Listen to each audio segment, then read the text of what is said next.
Good evening, ladies and gentlemen. The time is 6:05, and we are going to go ahead and call to order the Planning Commission meeting for August 19th, 2025. We'll go ahead and start with the approval of last meeting's minutes. Can I get? Roll call. Roll call. Oh, roll call. Sorry. That's okay. Mr. Howard? Mr. Stapleton? Here. Mr. Watts? Here. Mrs. Delph? Here. Mr. Knoll? I get a motion to approve last meeting's minutes? You want to excuse the absences or Oh, no? yeah. Yeah, most, Go ahead and motion to. Can I get a motion to excuse the absences? I'll make a motion to excuse the two absences tonight. Can I get a And I second? second that. okay. Absences are excused. Can I get a motion to approve the minutes from last meeting? I'll make that motion.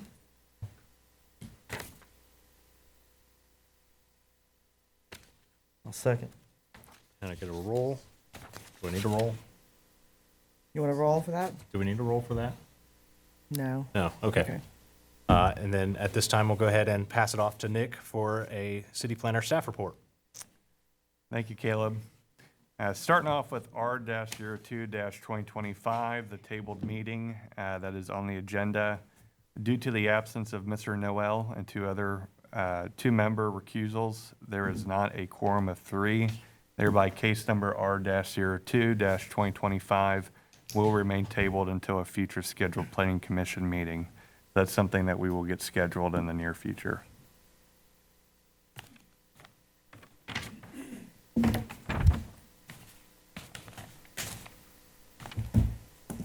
want me to do an oath? Or you guys Yeah, ready? yeah, let's go ahead. Let's go ahead and do that. Yeah. Okay. We're going to go ahead at this time and do an oath for anybody that's going to be speaking this evening. So just Would go you ahead. please stand up and raise your right hand if you're going to be speaking at tonight's meeting? You want us all to stand up? If you're going to be speaking, sure, yeah, right here. Okay. Do you solemnly swear that the testimony you're about to give in this matter will be the truth, the whole truth, and nothing but the truth, so help you God? If you do, say I do. I do. Thank you. All right. So just as a quick kind of reminder, everybody that does get a chance to speak, it'll be 3 minutes, and that'll be it.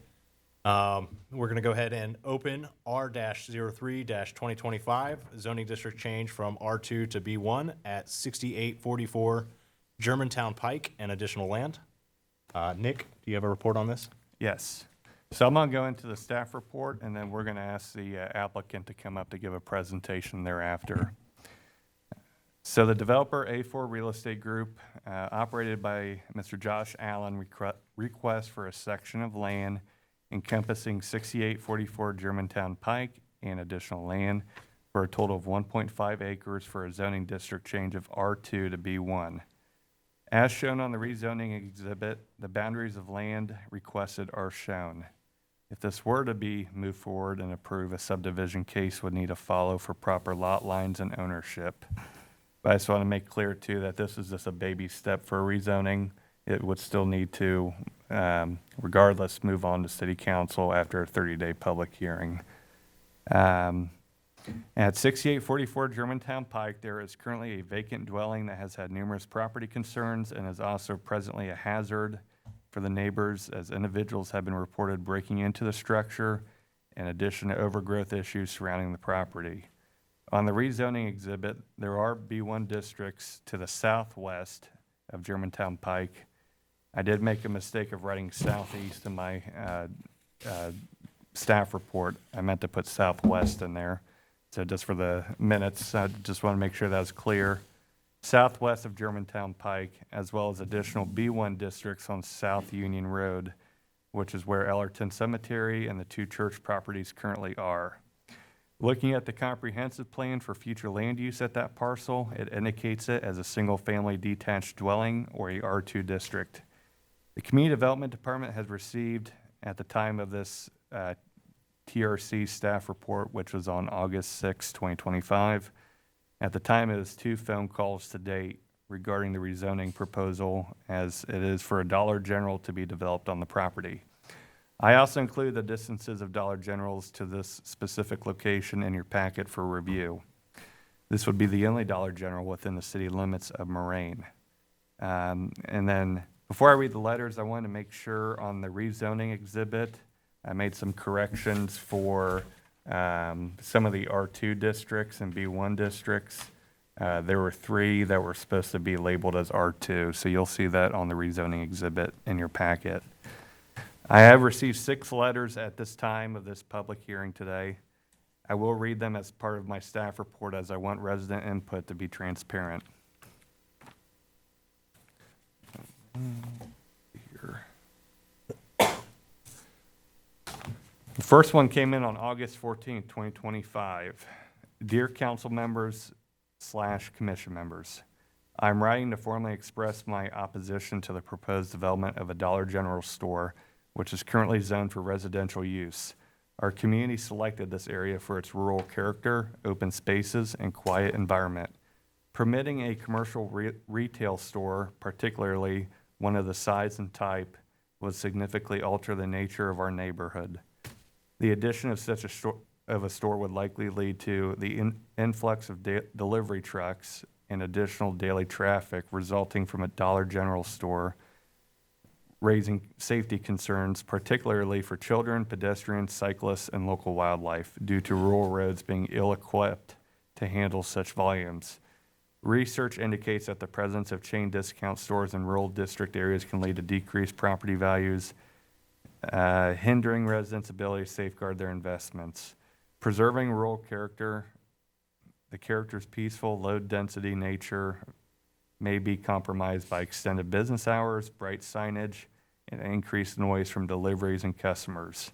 Avoiding a precedent for commercialization, approving this project's rezoning may set a precedent for additional commercial enterprises, potentially altering the neighborhood's identity and appeal.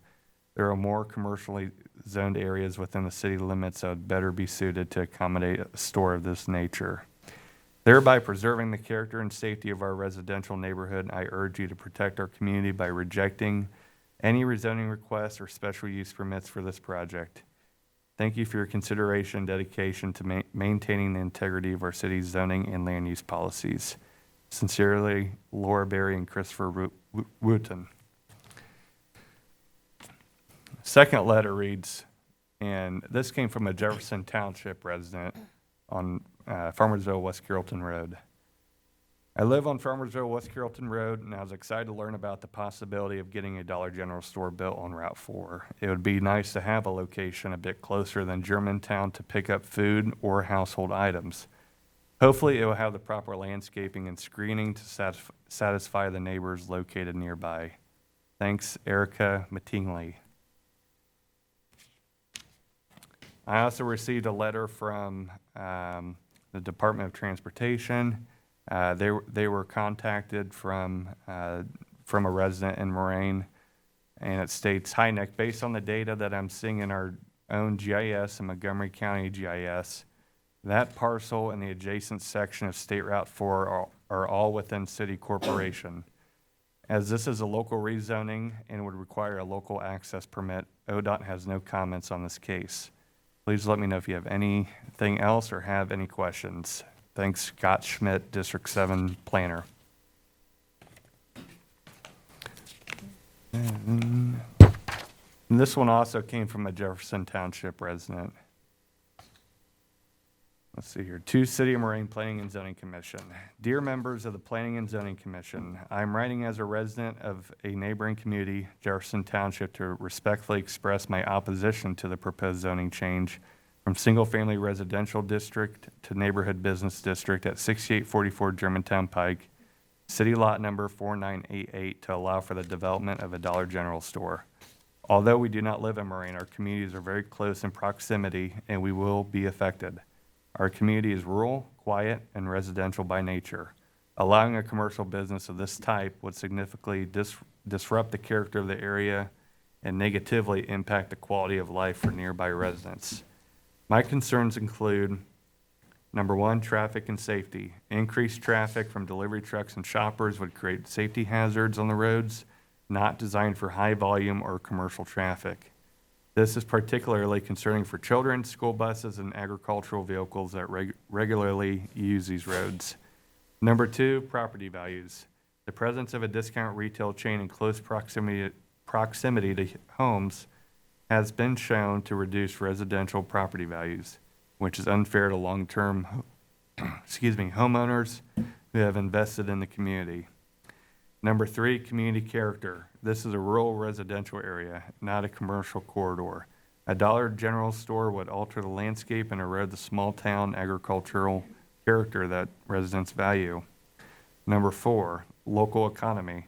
Rather than supporting small, locally owned businesses, a chain store funnels money out of the community or town benefits when residents support local businesses that reinvest here. Number 5, severely saturated population of Dollar General stores. There are already multiple Dollar General stores already located within 10 minutes of the proposed location. 3.9 miles Miamisburg on Linden Avenue, 4.8 miles Dayton on Gettysburg Avenue, 5.4 miles in Dayton on West 3rd Street, 4.8 miles in Germantown on Germantown Pike, 10 miles in New Lebanon on West Main Street. These stores are in addition to Dollar Trees and Family Dollars. Most of us who have chosen to live in these rural areas do so because we enjoy and appreciate nature, agricultural, and want to avoid seeing and living by such eyesores such as Dollar General stores. For these reasons, I strongly urge the Commission to research each of these issues and deny the zoning change requests. Preserving the residential and rural integrity of our community is vital to maintain the safety, value, and character of our neighborhoods. Thank you for your time and thoughtful consideration of the concerns of local residents and those of neighboring communities. I appreciate your commitment to protecting the long-term interests of our community. Respectfully, Lenville and Lauren Isaacs, 2491 Liberty Ellerton Road. All righty, letter number 5. Dear council members / commission members, I am writing to formally express my opposition to the proposed development of a Dollar General store on the property located at 6844 Germantown Pike, which is currently zoned for residential use. Our community chose this area for its rural character, open spaces, and quiet environment. Allowing a retail store, particularly one of this size and type, would significantly alter the nature of our neighborhood. The addition of such store would likely lead to increased traffic and safety concerns. Rural roads are not designed to accommodate the high volume of delivery trucks and additional daily traffic that a Dollar General store would generate. This does pose safety risks, especially for children, pedestrians, cyclists, and local wildlife. Negative impact on property values. Studies have shown that the introduction of chain discount stores in rural residential areas can lower nearby property values, making it harder for residents to protect their investment. Erosion of rural character. The peaceful, low-density nature of our communities would be disrupted by extended business hours, bright signage, and noise from deliveries and customers. Precedent for further commercial development. Rezoning for this project could open the door for additional commercial enterprises, fundamentally changing the identity and desirability of our neighborhood. There are more appropriate commercially zoned areas within the city limits that could accommodate such a store without compromising the character and safety of a residential neighborhood. I urge you to protect our community by not denying any rezoning requests or special use permits for this project. Thank you for your consideration, your commitment to maintain the integrity of our city's zoning and land use policies. Sincerely, Amy and Gary Tremaine. Lastly, letter number 6. My name is Joe Boehringer, and I live at 4323 South Union Road. I believe that the proposed zoning change is not only unnecessary, but will be harmful to the city and the immediate community. I have attached a map, and on the map there is a fairly hazardous intersection. And he's referring to that four-way intersection just to the south near the Jefferson Township Fire Station house. Placing businesses in this area will create even more of a bottleneck and potential crashing hazard. Also, in the event that the developer is considering a Dollar General in the area, there are currently 4 of these stores approximately 10 minutes in either direction, which will most likely cause the store to fail or attract criminal element into our community. In the event the store fails, then we have another derelict building sitting in our community.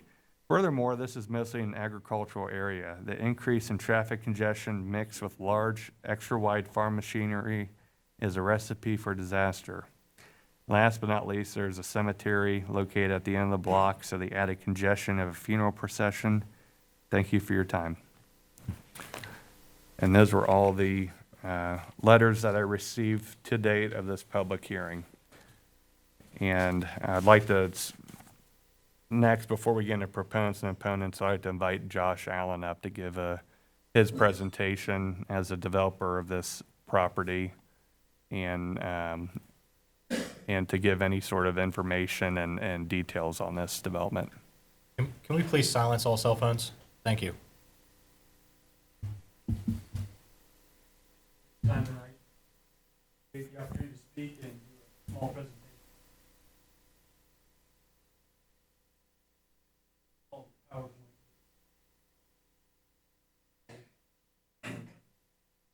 Slides have sort of aerial overview of the area. Red dot there shows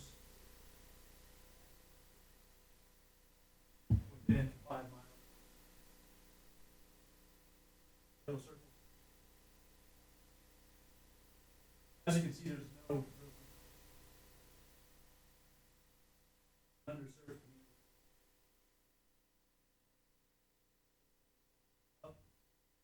And that's why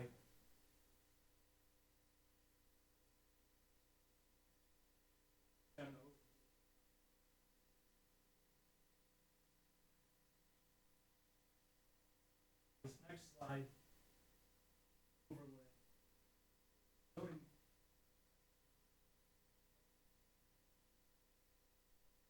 Currently 1 mile around the site. As you can see, the B1 district talking about it.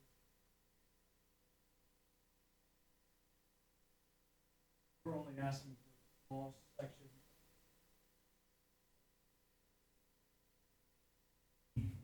Well, try to find something available. Is none. Property question right now.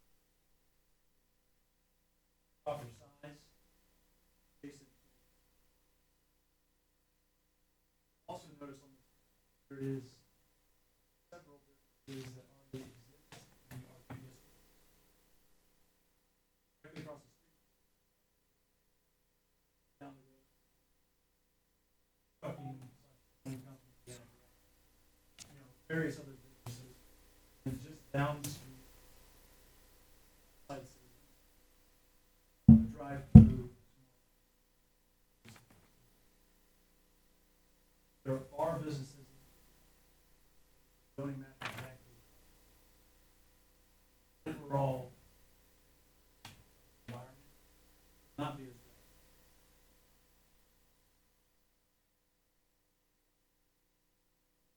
Going 15 feet, also include their business. There is precedent to live amongst areas. That's what most of them are about.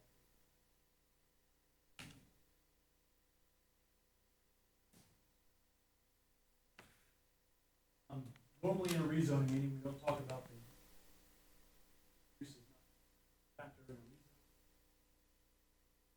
However, you know that Dollar General has been out there, talk about it.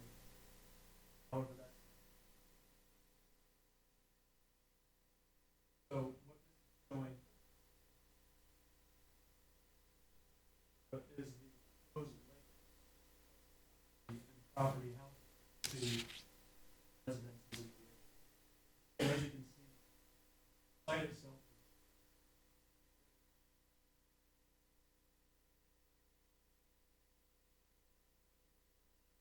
Building driveway far north.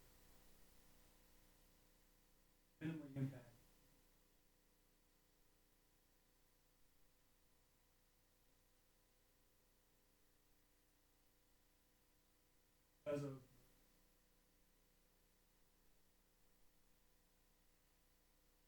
there are steps that we use on it.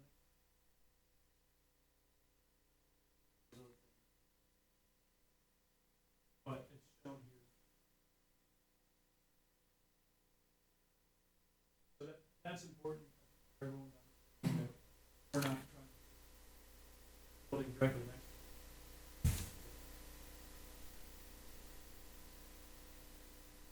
Back in trees, other side of the road. Our noise.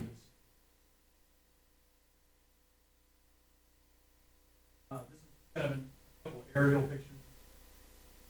Here. Here exactly.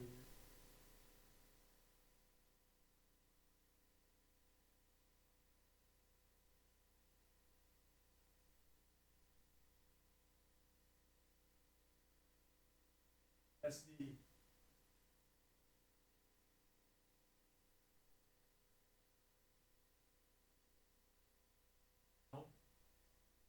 our development, or the rezone would be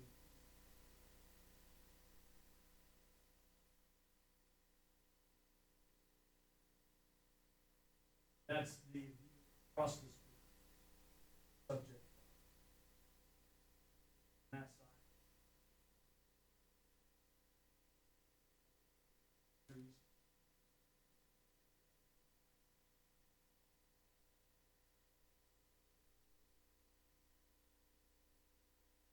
These are some pictures up and down the road to show a couple things here. Traffic. Long stretch. Traffic studies. Anyhow. So that's a hazardous possibility. Also topics about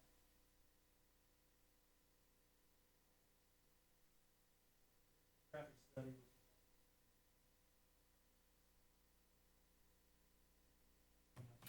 I'm not sure. I didn't print it off, but we do have it on the computer, if you'd like to show it after this. Sure, so what this is a traffic study. Properties. Traffic study. The top subject of medical.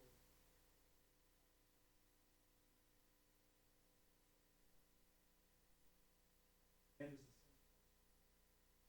one below, one that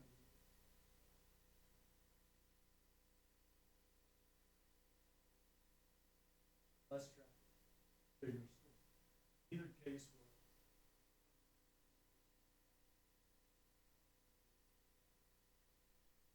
because of low draw, not generate types of people use the traffic. So it's meant to be neighborhood.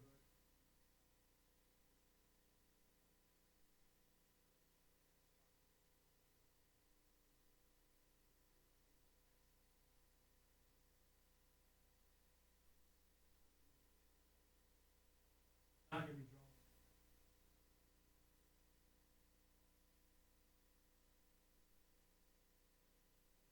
During reports. So, back to the zoning slides, but take the time, opportunity to express.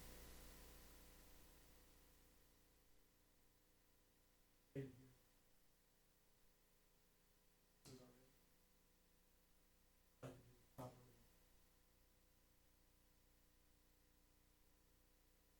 Thank you, Josh. We'll go ahead and go to proponents and opponents. Right, at this time, we'll go ahead and allow proponents and opponents to come up and speak.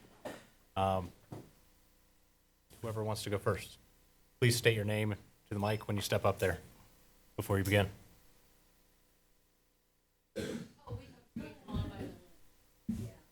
I don't have a list.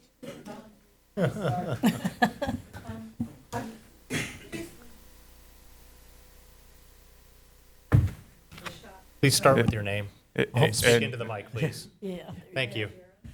Is that green light on by chance on that On the little mic. gray button on the microphone? It's, If you just want to down- press that little gray button. is on it green there. right above it? There you go. Thank you. Okay. Fran Jarris.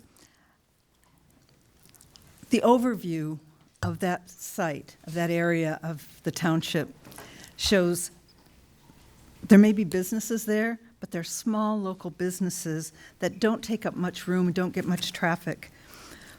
If you look at this from a satellite view, you see trees and farmland and more trees and more farmland and a few houses and these few businesses. Bringing in a store like that is going to drastically change that because others will follow. I was also the idea that this won't create more traffic because it'll be just the people who are already using that road.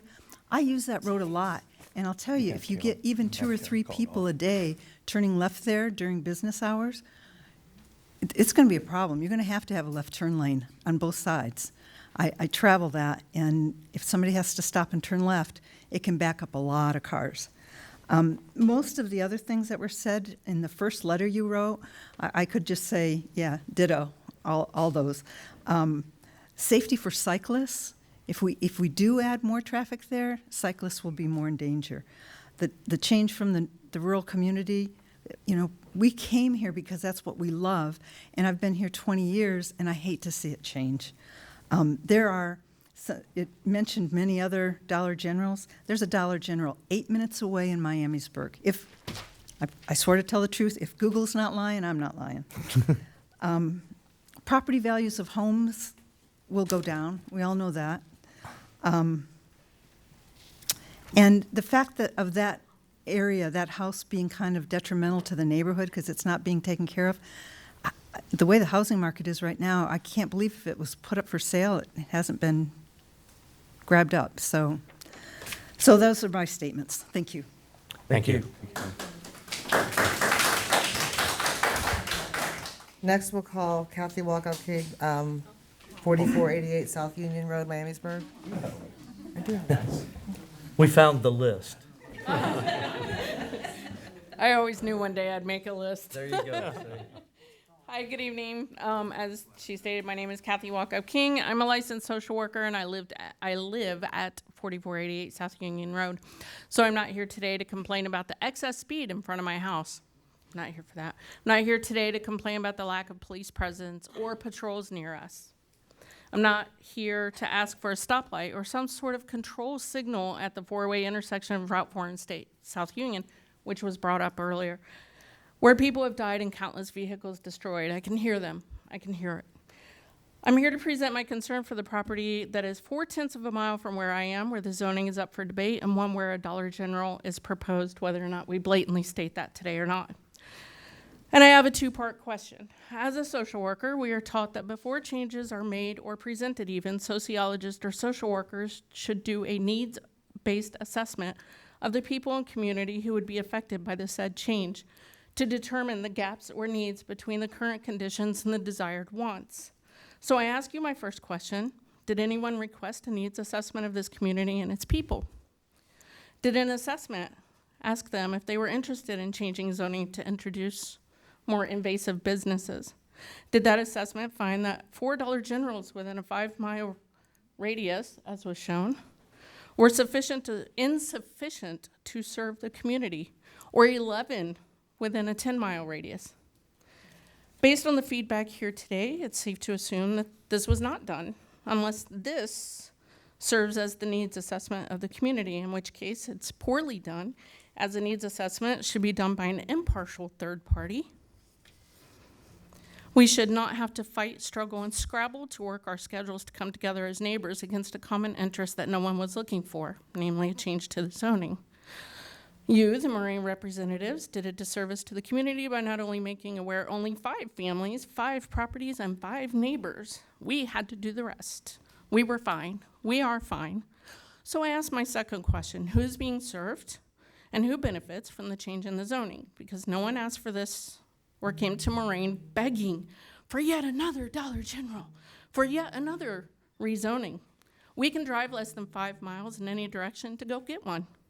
So I ask again, who are you actually serving as the community you're supposed to serve are here to express their discontent on the heels of no needs assessment. Our community does not need, nor do we want the zoning change, and to do so in opposition of the needs and wants of your community is a disservice to those you represent. Please serve and choose wisely.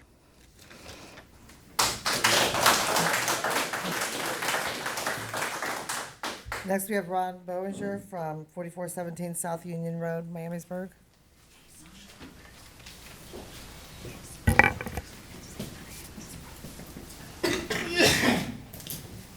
Everything's been said. I don't need to say no more. I got land across the street, don't want no Dollar General. Thank you.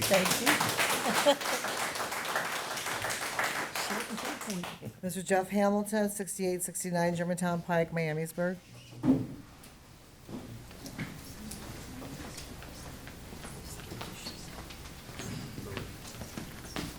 Hi, I'm Jeff Hamilton. I live right across the street. Mr. Where, Hamilton, could you please speak in the mic? sorry, I live right across the street where they're proposing the Dollar General. I've been there 20 years. I got signs in my yard that say anti-Dollar General. I'm not really anti-Dollar General. I'm not anti of it. I'm in the middle. I got the biggest, I think, issue with it.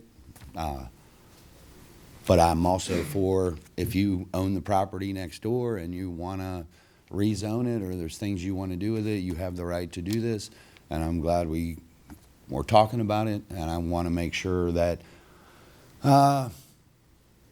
everybody is included in the future city plans. You can see them on your website. They've stayed pretty much the same for 20 years, minus a couple projected changes moving forward.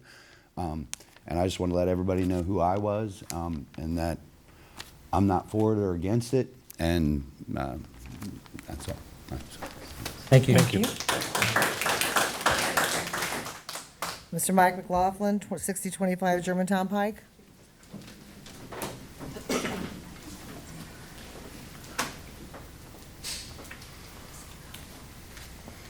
Good evening. So I really want to talk about traffic and safety.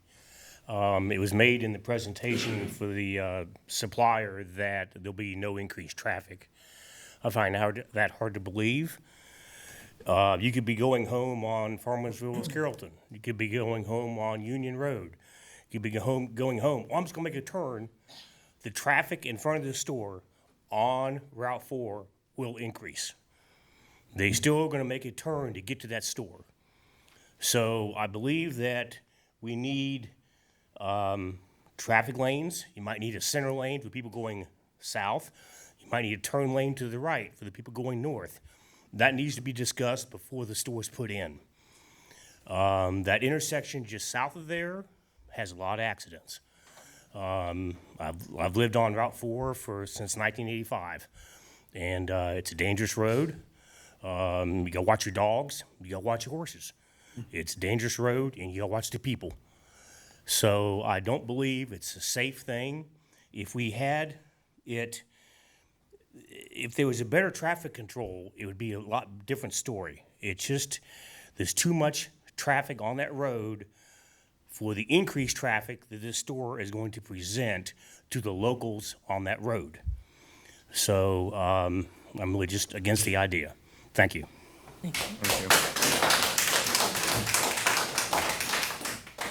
Brett Scott, 6879 Germantown Pike. Hello, my name's Brett Scott. I live at 6879 Germantown Pike. Yes, I'm the house that's 15 feet off of the road. 10 feet of your right-of-way goes through my living room. So I hear everything and I see everything on that road. Not that I'm staring out my window, but I see it. You can't help it. I've been living there before you guys even annexed our little town. So it's been the early 90s. Little about myself, I'm an Air Force vet. I've owned my own business for 45 years in Kettering. I spent time on the the Moraine Board of Zoning Appeals. I was here when the paint assembly went through at GM. I was here when DMAX went through.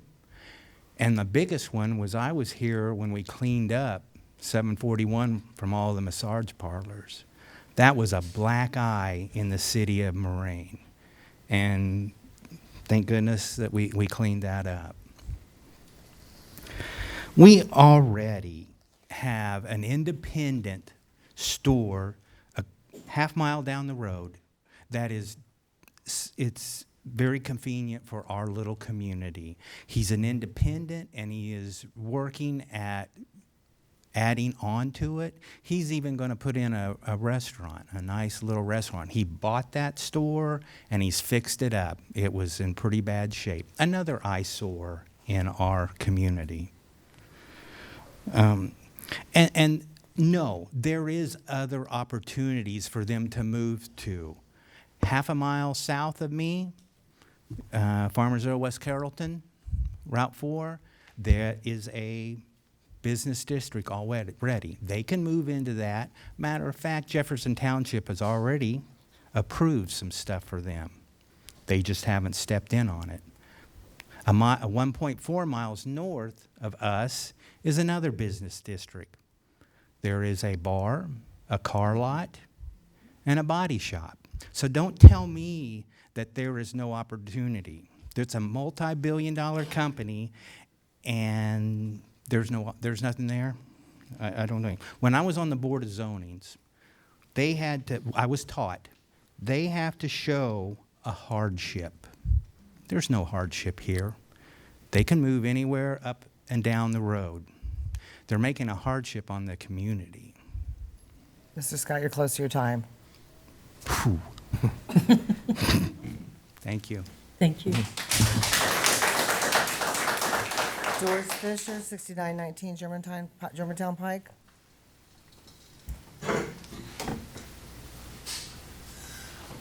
Hello, my name is Doris Fisher. I live at 6919 Germantown Pike, just outside the next house that would have been outside the 200 feet distance to send the letters, so I am very vested in this. The first thing I want to say is I believe his name's Mr. Allen, stated that they don't want to bring people in. They want to service the existing community to be an asset to the existing community. You have basically most of this existing community. I don't think they want this asset. Okay? The traffic there's already been one fatality this year, just down at that intersection that we've discussed. Tell that family that there's traffic control, that that's not a dangerous road. Okay? I have to fight sometimes to get out of my driveway to go to work. To come back, it's difficult. You have to watch for your life when you're turning into your driveway coming home. Okay? You're going to have people not familiar coming in to this, not familiar with the situation out here, who have been told, oh, this is safe, traffic control is fine, this is not a dangerous road. Don't use the precautions that we use. Who's going to get killed? Who wants to see Care Flight land next to their house again? Who wants to see the blood stains on the road? The car parts laying everywhere? I don't want to hear we don't need a traffic study. We don't need extra lanes. It's not built for this. We are a residential community. I moved out from a beautiful house in East Dayton that I loved, and I left it to come into a rundown old farmhouse on this road in this neighborhood. Had a Kroger right up the road from me. If I cared about the accessibility, if I cared about going to get a gallon of milk easily, I would have stayed there. I would have stayed with my beautiful house with 2 kitchens and all my woodwork. No, I live someplace where my living room is 42 degrees in the winter because this is where I want to be. This is the life I want. This is not what we want. This is not an asset to our community. You have somebody coming in from, I don't know where this report came from or the gentleman giving the report is from. He wants to show maps and act like he knows this area. No, we know our area. We know what we're asking for. We know what we want. We know what we don't want. Death and traffic, we don't want. We will go 10 miles away and get a gallon of milk. There's nothing that Dollar General wants or offers to make this worth to any of us. And I would appreciate you to take that into consideration. Thank you. Thank you. Mary Getter, 6891 Germantown Pike.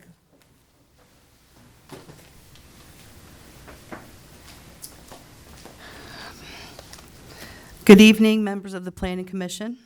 My name is Mary Getter. I live at 6891 Germantown Pike, and I own 2 parcels within the 200 feet rezoning site. I moved into this location 41 years ago because of the rural aesthetic and being able to look out my front window at open spaces and farmland. State Route 4 is a highly traveled roadway, generally at speeds in excess of the posted limits. In the last 4.5 years, according to the Moraine Crash Report, 2 people have died in traffic accidents between Hempel and South Union. 33 traffic accidents have occurred at the South Union intersection alone, which is only approximately 1,150 feet from this proposed rezoning. Rezoning the parcels in question for anything other than residential will result in additional traffic, slowdowns, congestion, and confusion, creating an even greater traffic hazard than already exists on this half-mile stretch of road. Although I'm against any business locating in my immediate area, I am adamantly opposed to this type of business that wants to locate there. Dollar stores in general are known for probability of lowering property values, increasing crime, adding to local food drought, community toxicity, and negatively affecting small independent businesses like the one previously mentioned down on the corner. They are strategically placed in low-income and rural areas, making those communities less attractive to homeowners. Currently, there are $3 stores, already previously mentioned, within 9 miles of this site, 2 of them being Dollar Generals. I also do not see the necessity of an additional Dollar General in such close proximity, and it does absolutely nothing to benefit our community. My biggest concern in all of this, I guess, is that if this rezoning request passes, it will lead the way for this same landowner and perhaps others to think that since there's one business, then there should be 2 or 3 or 10. And it spreads like a cancer. They make a quick buck, get out from underneath the responsibility of property ownership, and piece by piece, the farmland, the serenity, and the nature and the rural aesthetic that we moved out here to enjoy will be taken away. Any rezoning of this area will benefit only few at the sacrifice of many. I know this issue does not directly affect many people like it will those of us on Route 4, but I would like those people to ask themselves, would I want a Dollar General in my front yard? And I'd also like to say, CG Construction and Utilities is my and my husband's business. We have been running that business out of my garage. No one but my friends and Google know that it's there. There is no signage, there is no storage, there is no excess traffic, there is no customers. Mrs. Getter, request. Okay. Thank you so much for your time. I do have some submissions from residents who could not be here. May I submit those? Sure. Thank you.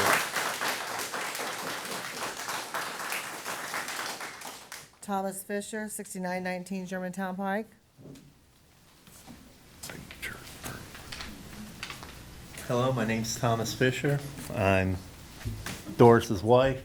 I live at 6919 Germantown Pike, and I am 100% against Dollar General or any business coming out here. Like so many of these people touched on, we moved out here for that rural aesthetic, to get away from the concrete anthill. And it seems to me this is just some kind of a land grab trying to promote urban sprawl that nobody wants or needs. Dollar General stores tend to attract crime. there's nothing really beneficial about having one, especially in a, you know, these are country folk. We don't need no damn Dollar General, and we don't want one. Okay, I'm against urban sprawl. I mean, if people want to go to live around a Dollar General, Dayton's only a couple miles down the road. There's plenty of them. And I guess I pretty much said my piece, and I can't touch on it any better than these good folks here already have. Thanks. Thank you for your time.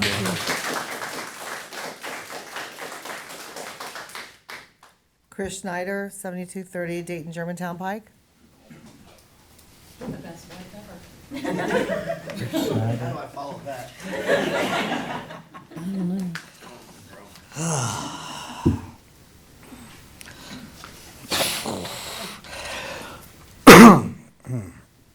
I didn't memorize mine. So, my name is Chris Schneider. I own RPM. I've owned a property on Route 4 for 6 years.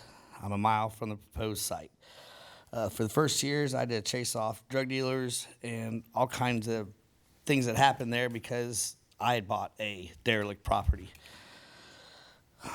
We've worked hard on that corner to bring it up and to serve the community, and we don't want or need a place for crime to take place.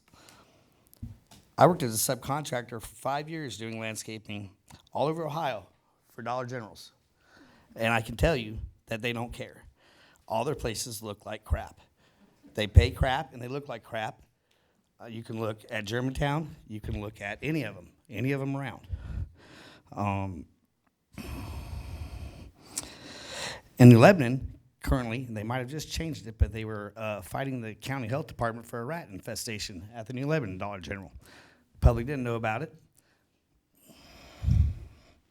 They don't care. If you look at the two closest properties, 6 miles in either direction, trash, weeds, vagrants, drug deals. We don't need this in our community. As you see on the map, there's nothing around for 5 miles. Our needs as a community have already been met. The map doesn't show where we go. I mean, we don't go a mile across the street to get bread. We already know that, hey, we need to stop here before we get home. We don't need it here.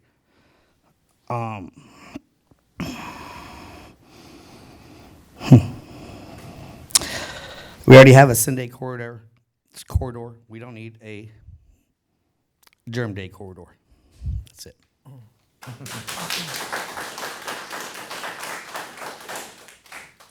Caleb Oliver, 7595 Farmersville, West Carrollton Road. You just said everything I did. Okay. Roger Cowden, Steve Roush, 1550 Soldiers Home, West Carrollton Road. All the way from the back. There was a seat up here still. My name is Roger Cowden. I'm here tonight to, on behalf of Steve Roush, because he's got many interests in different properties out here. And I'm here to give my support to the opposition on the Dollar General store. They're trying to look at protecting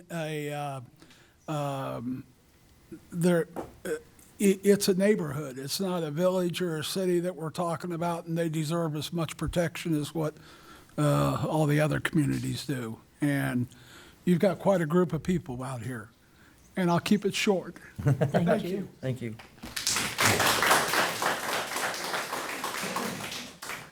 Betsy Rainbold, 6879 Germantown Pike.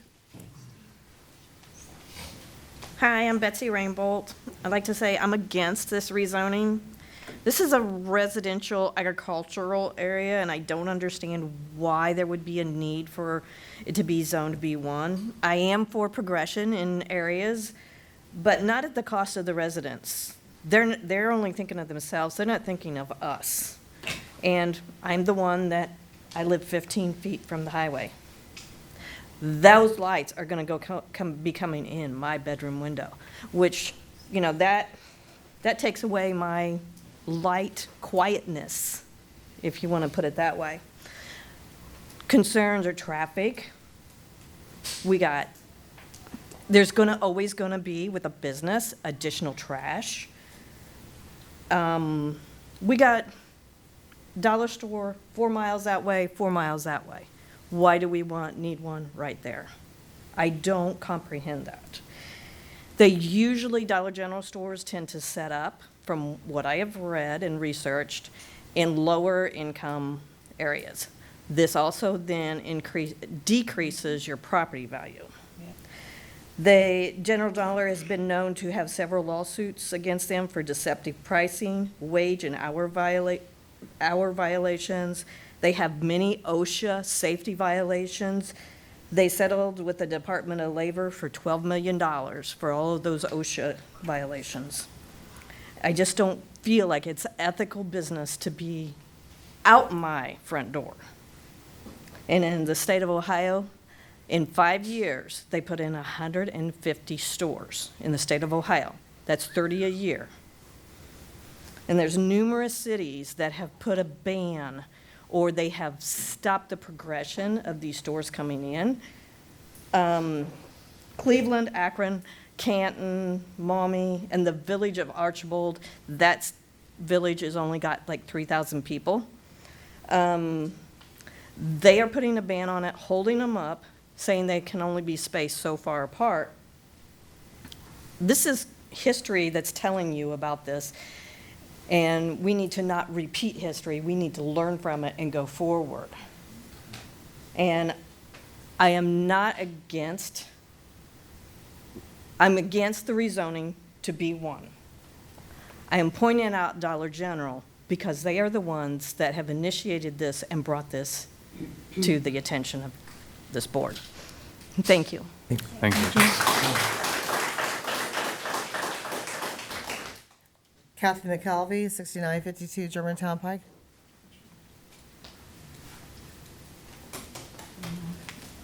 I'm not a speaker. I'm going to try. She's been sick, so she might need that Um, backup. That's my daughter. My name's Kathy McKelvey, and I strongly oppose this. It will be right next door to me. My house is not right next door, but it's the next house, next to where the Dollar General would be. And I started doing research, and studies show that the opening of a Dollar General store in a neighborhood may be associated with an increase of crime, particularly violent crimes like robberies. Dayton police observations say a trend in robberies at Dollar Generals in 2015, 2016 through 2019. 29% of all commercial robberies in Dayton occur at Dollar General. I love where I live, and I feel safe. Please don't let this happen. I don't want to be scared in my own home. The workers at Dollar General have reported experiencing violence, including stabbings, shootings, and armed robberies. The people that work in these stores, they don't have a chance if somebody comes in with a gun. And it's like a magnet drawing people because they know there's not a big staff there. And anyway, that's all I got to say. I strongly oppose this. I want to see the deer. They're in my backyard. You know, I don't want this to be ruined for us and my neighbors. Thank you. Thank you.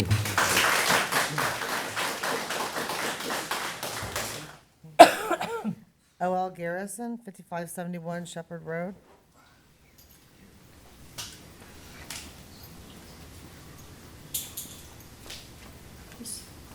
Good evening. I'm Orpheus Garrison, and I own the property that surrounds the Dollar General. I also own the property that we're in question of selling to Dollar General to develop. It's at 80 acres. They're looking at taking an acre and a half out of the center. The rest of it will remain agricultural. So it's surrounded on three sides. On the fourth side is State Route 4, which is the fifth largest highway in Ohio. I've got this property because I have a beautiful property at 6888 Germantown Pike. But that property had 14 homeless drug addicts living in tents for 2 years in the backyard. Every time you went down the lane, you had to see them. Somebody bought it. They ended up not paying their taxes, their property. It was foreclosed on. Somebody bought it. Couldn't get rid of those drug addicts. So they put it up for sale. So I bought it to control what goes into that area. Took a while to get rid of them. I meant to renovate the house. All the neighbors said they would help me watch the house. First thing that happened, 16-foot garage door was stolen. Then a 12-foot garage door was stolen. Then a 32-foot awning was stolen. Then a 500-gallon propane tank was stolen. The last thing, major thing they took, they came into the house, they worked all day, they cut the pine boards out of the house, 16 foot long, and took them. Nobody saw anything. I came to the conclusion the neighbors can't see that lot and don't hear anything over there. So somebody came along, a developer, and asked if they could buy it. The first one I asked what they were going to put in there. They wouldn't tell me. They turned it over to the developer for Dollar General. They told me they were going to put a Dollar General in over there. I was thrilled. I thought everybody would have been thrilled. Boy, was I wrong. Reason I was thrilled is because we live in a food desert out there. Everybody's talked about how it's an 8-mile round trip to get food. Please give them time to talk. Everybody's already talked about how it's an 8-mile round trip to get food. If you run out of gallon milk, run out of loaf of bread, run out of sugar, beer, whatever, you're going to drive either 3.7 miles is the closest, Citizens Mart on west side of Dayton. Second closest is in Germantown, and there's 3 of them there. There's a CVS, there's a Dollar General, and there's an IGA. 4 miles. That's a long way to go. I'm 65. I don't want to drive 8 miles to go and get a loaf of bread. So I'm in favor of the Dollar General, which is going to impact me more than anybody else. The person directly across the street, it'll impact him. 20 years ago, he tried to rezone his B1. So I don't believe that he isn't opposed to it. Thank you. Thank you.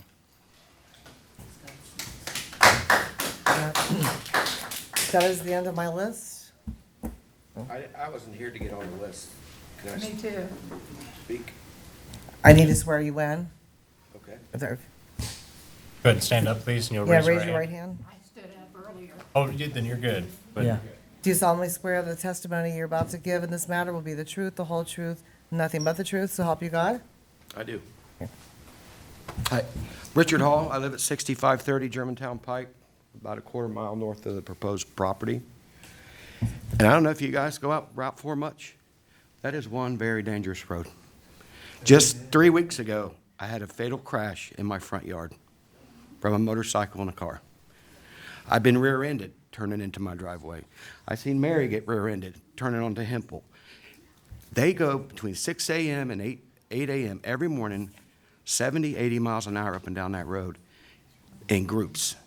It is very dangerous. And you're going to put a Dollar General in, not even consider turn lanes?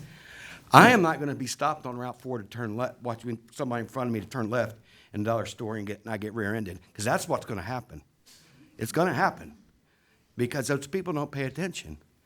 My kids have been hit pulling out of my driveway because people pass in a no passing zone. It happens every week. I see it every day. I've been working home since 2020, since the pandemic. And the amount of sirens that go up and down my road, and I know Mary can attest to it, is nonstop all day. I mean, we've got what we need. We moved out there because we didn't want a Dollar General next to us. We'll drive the 4 miles. We'll drive the 3 miles, whatever it takes. That was our choice. We don't need it. We don't want it, and I don't want it. Thank you. Thank you.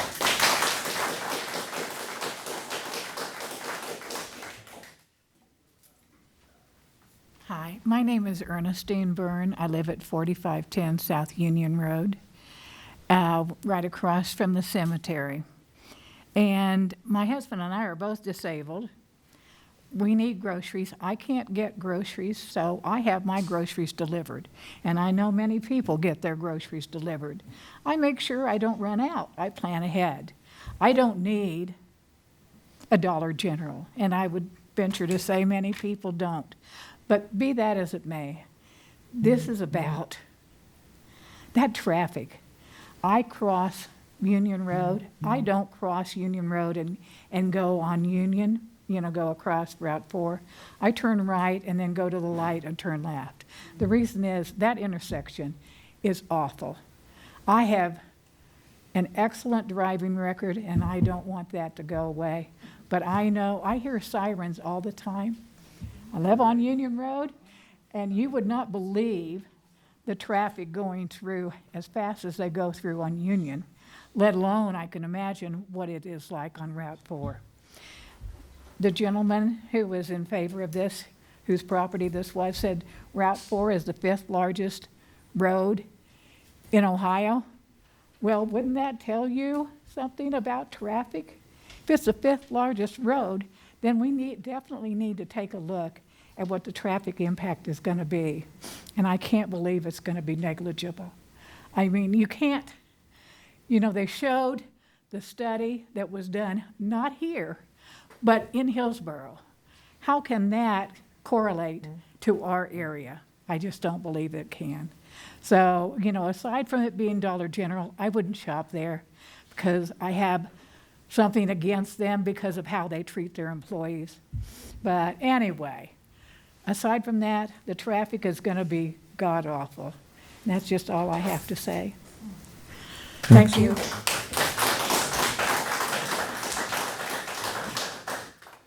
At this time, we'll close the public hearing portion of R 03-03-2025. And then we will go ahead and discuss. I would like to clarify that as Planning Commission, we are all volunteers. We do not choose what cases come in front of us. The cases that come in front of us are initiated by anybody who wants to start a zoning change. So anybody could go in there, apply for a zoning change, and then that comes in front of us. We don't pick who comes or what's here. On that same note, I would like to thank the audience for your candor tonight. I would like to thank the audience for your patience and your demeanor. Your demeanor tonight as a crowd, for or against, is very welcome. And I personally appreciate that. I don't like people yelling and screaming at each other. That's kind of juvenile, isn't it?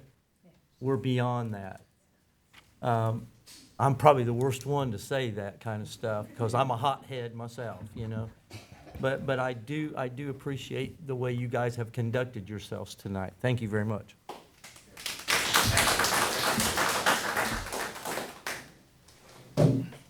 Honestly, I don't have a whole lot to discuss. I've got some questions for Mr. Allen. Yes. Can't. We can't. We, Do that? I closed the public hearing portion. Oh, you closed that portion? Yeah. Never mind. Unless there's something I can help answer, Tommy, on my end, then. You stated earlier that this district that we're looking at right here is R2, even in the comprehensive plan for the future? That's correct. And there are B1 sections just down the road, so if somebody bought those and wanted to put something there, it's already B1, correct? Correct. So the ones that are Zone B1, some of those are homes, and then there's a church, and then there's the old Jefferson Township Fire Station, and then you'll see the Allerton Cemetery. Now, say if someone were to purchase one of those properties, they could put, say, a retail, barber shop, beauty salon, restaurant, depending on what the setbacks and everything else that would encompass it. The question I have, I don't care if it's rural, I don't care if it's downtown, I really don't care anywhere. R2 districts, to me, you two gentlemen standing over there, smile for me real quick. In a residential area, that's zoned residential area, what's the normal traffic speed in the city of Moraine? Normal residential area is 25 miles an hour. Son of a gun. I don't care. I don't care. Want to have a conversation at a microphone? Or Yeah. I'm just asking them to because I they do have a control it. question about, this portion might have already been. Are all Dollar Generals corporately owned or are they franchised? Can anyone answer that? They're corporate owned. Okay, I make thank- their labels. Okay, thank you. But they also rent from other landowners, that they don't always own the building that they're operating out of. Okay. So they can go if they don't have a business, and then it's a vacant building. Thank you. All righty. Planning Commission, we can just discuss whatever questions you may have amongst here, and then we'll go into a decision. And if there's any questions for me or anything, I'm more than happy to help answer those. Okay. You're up. You're, yep, thing. No. No? I- Go ahead and call the question. So, motion to vote. Approve or- Yeah. Yeah, you can make a motion to. I can't motion, but I can call the question, which would just bump it straight into that. Okay. Robert's Rules of Order. I studied them hard. So, we'll go ahead and have a roll, please. Do we have a motion? We don't need one if I call the question. Mr. Stapleton? Opposed? Mr. Watts? Opposed. Mrs. Dell? Opposed.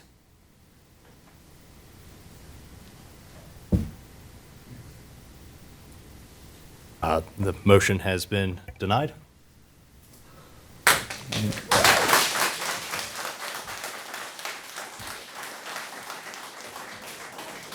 Thank you, ladies and gentlemen. You're more than welcome to stick around.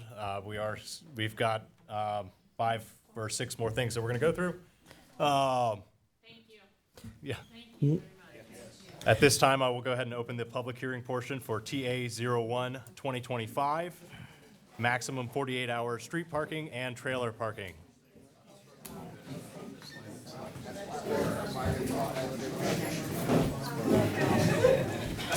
Nick, do you have? I'm just going to give a second for them to get out.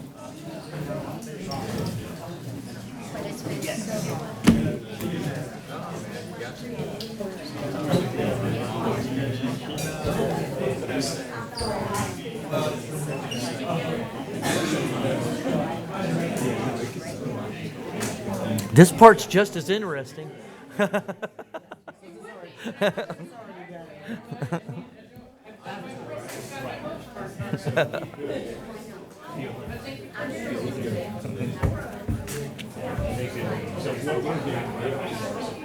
No, exactly. We're gonna have to call it to order. It's on. I'm sorry. I said you're gonna probably have to call it to order. I will, yeah, once they kind of.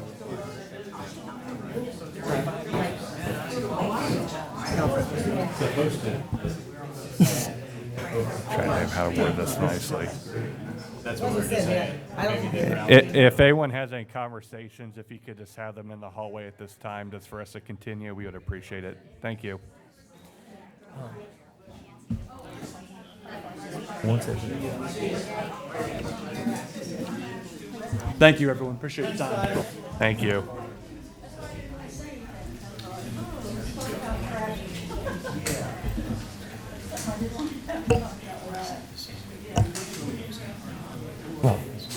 Yeah, nice seeing you again. Bye, guys.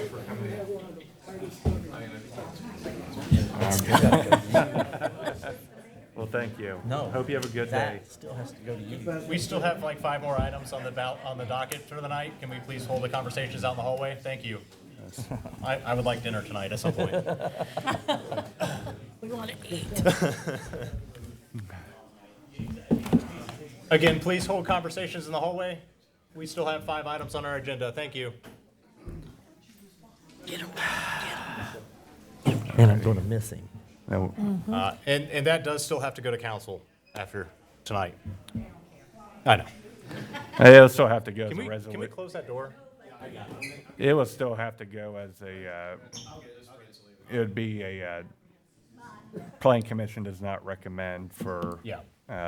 the zoning change, you know, to request a resolution to not do it. Otherwise, city council can still return it, but it would, yeah. Please. We're good. We Thank can you. go, we can go ahead and if you want to open up the. I opened it. Oh, you did? You Okay. just need to go ahead and. Yep. My apologies. All right, TA-01-2025. So all these text amendments presented today came from city staff on revising the ordinances that Moraine currently has. On TA-01-2025, this is for MCO Section 351.09 titled Maximum 48-Hour Street Parking, with the addition of "and trailer parking" to the title. The changes of the text have been made in bold for additions or cross-throughs for deletions. This text amendment assists city staff in enforcing street parking for trailers in addition to cars, as we have had this occur in the past. It also clarifies recreation vehicles to be included in this section. Essentially, unless if you're a contractor actively doing work on a property, or for instance, loading a camper for a trip, then you would need to remove your trailer or recreational vehicle or vehicle from the road if it surpasses 48 hours. This is also a traffic safety addition to the ordinances, as it will limit sight impairment, especially on curvy roads, and vehicles from not moving in the road for long periods of time. It also references section 1412.02, which that section is also revised. I include it in your packets. That is one that's going to go straight to council for voting. And that is all I have. So if you take hopefully you had some time to read over these, and if you have any questions on these text amendments, on the strike-throughs, additions, or anything, please feel free to ask, and I'm more than happy to help answer any questions. Thank you. When's this going into effect? When would this go into effect? Yeah. Say if it was passed today, we would have a September 25th we're good. city council meeting. That's not fair. It's not fair. And then they would have to do 2 readings in October, and then after 30 days after that reading, an ordinance goes into effect. So it wouldn't be technically until November. So I'm good. I'm not going to comment on that part. I will do it. I'll remain neutral, but this is mainly for parking. Say, if you want to park, people that park boats and people that park contractor vehicle trailers in the street for longer than 48 hours. They don't move for 48 hours. So this is essentially what it is. If you don't move it for 48 hours, then you're going to get. To clarify, it's also so that you cannot no longer park a trailer in your driveway as well, is in there. That's what it's linked to, yes. So it So is you not cannot just on the have- street, it's also in your driveway. You cannot have a camper in your driveway. Is that Exactly. what it is? Yes. Yes, is how that is written in here. Which I will say in some of the, well, hold on. Do we have anybody that's going to be speaking tonight on this? No, I was just, So- I did not know that. Then I will go ahead and close the public hearing portion of this and open our discussion. Okay. I will say that disproportionately affects some people in some neighborhoods, as they don't Yep. really have access to get to the back lot. And I do not see anything in here for an exception. So what we did, and just to give an overview on the 1412.02 section, that is something that we included that myself, Brent Carpenter, and Lauren Alvarado, and Ben Lynch, just dealing with property complaints and things that we've heard. We've heard references of neighborhoods being called trailer parks because of people just parking their recreational vehicles in the in their driveway, I'm sorry. So in 1412.02, we allow for a gravel pad to be permitted in the side yard or the rear yard, and you're limited to 1 recreational vehicle or 1 utility trailer, and it's only 1 vehicle only on the gravel pad. Well, Nick, the way I read this, this restriction goes for R2 and above. R1 would be exempt. There is no R1 in the zoning code. Single-family dwelling. That's R2. And then R3 is What's 1 and R2? 2. What's R2A? The R2A is the dense single-family home, so that's what Wright Landing is, and that's what Pinnacle Ridge is. Is there a spot It's a in here? smaller lot size, R2A is. Is there a spot in here for exceptions for people who can't put a gravel pad in their side lot or cannot get a vehicle to their backyard? You know, You Could appeal to BZA. You could always appeal to Because Board of there are Zoning definitely some Appeals. lots like mine, Like where, mine. where I'm on a corner lot, if I want to put a camper in my backyard, I'd have to drive through my neighbor's yard. And that's something I was gonna get to. If there is, say, your side lot lines, you're in an older neighborhood where it's very tight and you cannot fit, say, a camper trailer or anything to accommodate a gravel pad to park it on, then you could go to BZA to ask for a variance on it. So, and that would be something we would have to, notify, police and everything else, or whoever would, or actually it'd be us, I'm sorry, since it's on the driveway. We would keep record of it so that, we're not gonna go after you. You have a variance, you're fine. However, we just don't want it to be an eyesore to neighbors, because say if they put a trailer in the driveway and you have weeds growing through the driveway and it's starting to create kind of a ugly look to it. That's just what we're trying to get away from, and just trying to bring a cleaner look to the residents in the residential areas, so. How are you guys going to track the 48-hour period? Like, say if somebody comes and goes a lot? If we get a complaint for it, it would be something we would monitor, and it'd start that. Second it moves? So they move it, go for a day and come back, does that restart the 48-hour period? Yeah. Yeah. Yep. So my question is, I've got neighbors that would do that with theirs, and they'll just move it for a day and bring it back, and that'll Move it be how that they get far. around it. Yeah. It's not as restrictive of a rule as you may think. It's just essentially if it parks or in the tires are deflating, glass is broken, it looks like it's been sitting still for a long time, and we monitor it, and we see that there hasn't been moved or anything, then that's essentially what it is. So it's not as aggressive of a ordinance change as many may think. And it does match the community surrounding us. And that's what I'm kind of aiming for, is we need to start trying to modernize our ordinances that reflect, because we're very, very outdated in our property maintenance ordinances and our zoning ordinances. Well, And would something like that go to inoperable vehicle? We're talking about parking here. Okay, now I've got a car that's sitting on my same driveway that's been sitting there for 5.5 years. Like you said, there's weeds growing up around it. so it does say in this letter A of 351.09, purpose of this section is to prohibit continuous long-term parking and/or storage of vehicles, trailers, and recreation vehicles. So see, automobiles would not be there. No, right? it wouldn't. It would. You It would, think? they're Vehicles, included. yeah. So, Well, what I'm getting at, Nick, is I like the idea. I do like the idea. But I think this is going to be something that's going to be extremely hard to push over to the residents to go straight into the codified ordinances, which it would, without really the residents talking about this particular law. This would be something that we would probably give a year, Notice. year sort of, Get time used to it, frame. yeah. To, like, Start it'd with be, warnings it'd be and- notified in the public and everything, say, on our televisions, in the messenger, anywhere, just so that they're made aware of it. So it'd be a 1-year sort of relief until you need to take care of what it is. Because I know there's people even in the Right Landing plat over here that have RV trailers in their driveway. That's where our complaints come from. Yeah. And are they trashy looking trailers? no. They're not.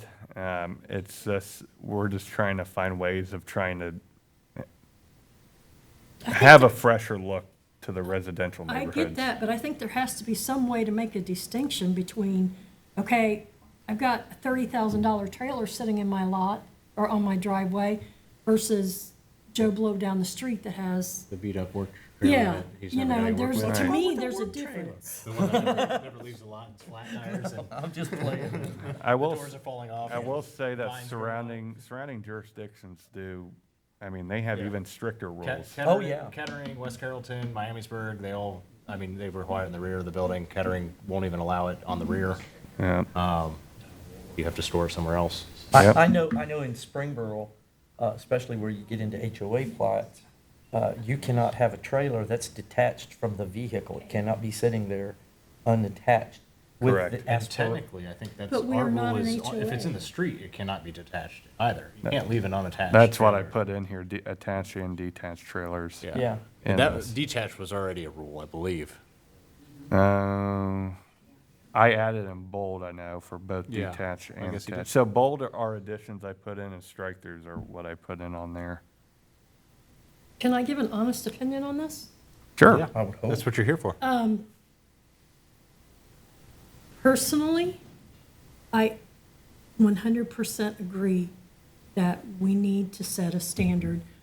The city needs to be cleaned up, but in my opinion, there are so many greater issues that we need to focus on besides someone that has $30,000 trailer sitting in their driveway. Now, that's my opinion on that. I'm just trying to gradually Work up. changes. There'll be more to come, but this is just a gradual, something I'm bringing before We you. have a motion to vote on this. Well, let's, If you guys have any other questions or anything, but, can we read the current law the way it sits now? You've got it. yeah. Yeah. It's right, yeah. Just read it. Let's read that real quick. Read that to me, Nick. 351.09, Yeah. is that what you're looking at, Tommy? Yes. The purpose of this section is to prohibit continuous long-term parking and storage of vehicles, trailers on the streets of the city. This section shall not be construed as affecting any other parking regulation now in effect or that may hereafter become effective, but as an additional parking limitation.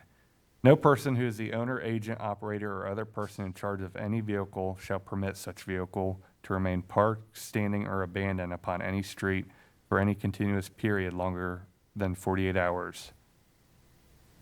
For the purpose of this section, the term trailer shall refer, sorry, I missed the crossouts. I'm just, sorry, my brain's not working.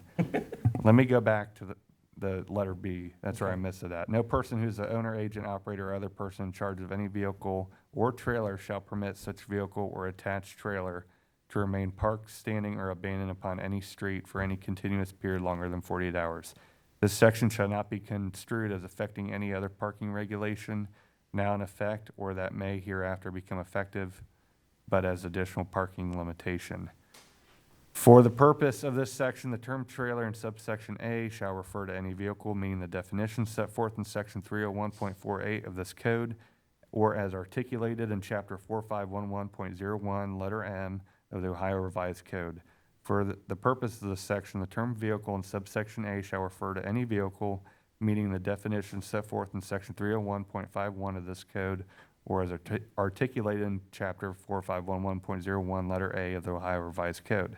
Whoever violates any provision of this section is guilty of a minor misdemeanor on a first offense.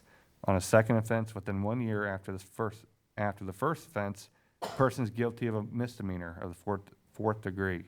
On any subsequent offense within 1 year after the first offense, the person is guilty of a misdemeanor of the third degree. Vehicles and attached trailers that remain parked, standing, or abandoned upon any street for a continuous period of 48 hours are hereby designated as obstructions of traffic and may be removed from the public right-of-way in the manner set forth by section 351.01 of this code. Okay, so the existing code that's in the codified ordinances now addresses everything except personal parking lot, personal driveways. Yes. Yeah, this one goes, is what planning will have to make a decision on in terms of the trailer and vehicle parking in the street. I just, since it references 14.02, I was informed that one goes straight to council. I put it in there as a supplemental for, it's a way for residents to find a way to park their, say if it's their boat or camper, or maybe it's a, I don't know, a show car or something, they can have a gravel pad. So for the purposes of this, we're not touching 141202. We're only touching 35109. Yeah. Correct. And 1412 also is the removal of of. But that goes straight to council. It's nothing to do Yeah. with this meeting, really. Correct, Okay. correct. Well, in that case, we just added recreational. Except personal driveways. No, we didn't, because personal driveways in 141202. Wouldn't want to be in your shoes. So, I will say 1412 removes also gravel driveways. Well, but we're, again, I know we're we're not not voting on talking that about portion it. of it. I just want to let you know about that. What about asphalt driveways that became gravel because they're so old? That would be a zoning meeting we'll have to have with the resident. But yes, I'll let you guys decide on voting on that one or not to move forward, or for a recommendation. I think there has to be some sort of way of breaking down a distinction between a trashy trailer sitting in a driveway. Well, so to be clear, we kind of added we muddied the waters with 141202. We're not, that's council's decision. We're not deciding on that whatsoever. The trailer in the driveway, none of that. We're more or less deciding on trailer in the street. Ours is, Over ours is. 48 hours. Ours is the. 48 hour. Yeah, we're doing this one up here. That's, But council's gonna have to Mess with that one. mess with this one right here. That ain't good. So no. we're only That ain't voting. good. Now, just We're only remember, that voting on doesn't the apply to first agricultural section. too. Pardon me? It doesn't apply to agricultural, which is, Yeah, So- that's altogether different. yeah. And with this one, I mean, I don't, other than changing the wording so it's clear. I don't- That's essentially what Yeah. we're doing, is clearing up the wording of the 48-hour parking The and law making is it. already there. Yeah. we're On not- the It is. street. They're not changing the law, they're just making it sound clear. I probably just threw a wrench into it because I wanted to, since it references a new section we're gonna bring up to council in 1412.02, I just wanted to include that in the packet and kind of explain that part as well. But, We have a motion to vote on 35109. I'll make the motion. Do I have a second? I'll second it. We get a roll, please? This is to clean up the verbiage. Yep. Mr. Watts? Yes. Mrs. Dell? Yes. Mr. Stapleton? Yes. That motion passes. Good luck. We will go ahead and move that over to council. That's your guys' problem now. We're gonna go ahead and open the public hearing portion of TA-02-02-025, MCO 521.07 on fences. on TA-02-2025, this is for MCO Section 521.07 titled Fences, in which clarity is needed for fence requirements. The Ohio Building Code requires any fence over 6 feet to have a building permit in order for approval to move forward. Now, it's something that was never put in the ordinances at all. This also clarifies that spiral barbed wire is not permitted on any fence in any district within the city of Moraine. 3-strand barbed wire maximum is still permitted in industrial districts. Anywhere else will require a variance through the BZA. If a business that currently has barbed wire fencing that has been damaged and needs repair, it is allowed to do so without a variance. This section, along with the other sections highlighting fences that will be to come, states that fences shall not display rust or damage. So fencing is something that we're really wanting to kind of help bring some attention to in the city and everything. Do we have any public comments on this? No. I'll go ahead and close the public hearing portion of this and open our discussion. Unfortunately, I like this ordinance, but I think the city's gonna have to take care of the house before they take care of the neighbors. City itself has quite a few fences that are nasty. I'm sorry to say. And before you can point the finger, you gotta clean your own backyard. Know what I'm Well, saying? I guess this would force them to. I don't know. Well, we do have one behind the city building that's fallen apart. I know that because I've zip tied it on myself many times. The fence that goes around Taylor Park currently is not in compliance with this. That's correct. if you don't know the truth, most of the fence that goes around Wax Park here is not in compliance with this. And Deer Meadow Park. And Deer Meadow Park as well. And If- Pinnacle Park. It does it? Oh, there's holes in the fence that's fallen out. Uh, Just that dirt bike guys have pulled it apart to go into the woods back there. Yeah, I'm just saying, if we push this forward as a new ordinance for the standards, I think the city should be very quick to fix their own stuff. I'm not saying that mean, I'm just saying it's, you know what I'm saying? You guys, I can't table it. I can't. I think we need to move forward with this. Yeah, so. do you have a motion to vote on this? I'll make the motion. I'll second that. We get a roll, please. Mrs. Delph, Yes. Mr. Stapleton, Yes. Mr. Watts. Yes. Motion passes. We will go ahead and pass our recommendation on to council. At this time, I would like to open the public hearing portion of TA-03-2025 MCO 1181.04 Standards for Accessory Buildings and Uses in Residential and Agricultural Districts. Thank you, Caleb. TA-03-2025, as Caleb said, refers to MCO section 1181.04. This is a touch-up again on the fencing ordinances changes we are trying to make uniform throughout the Moraine codified ordinances.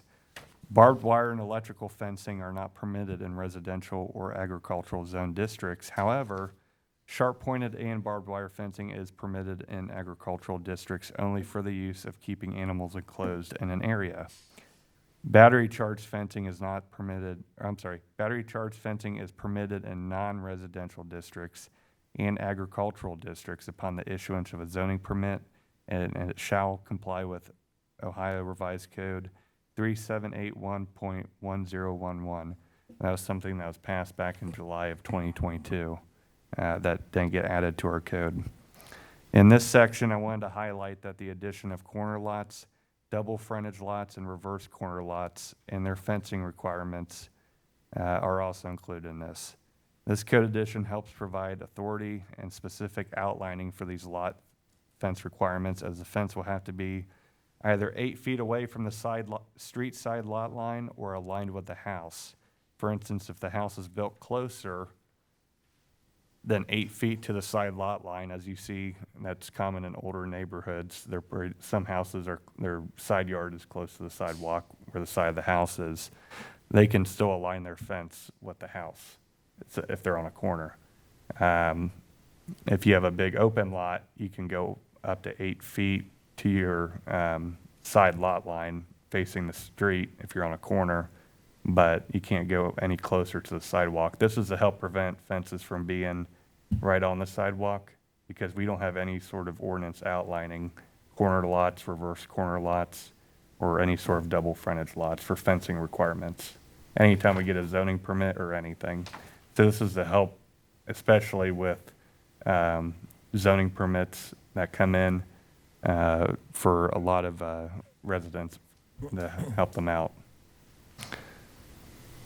And if there's any questions, I'm more than happy to help answer them. Have any public comments on this?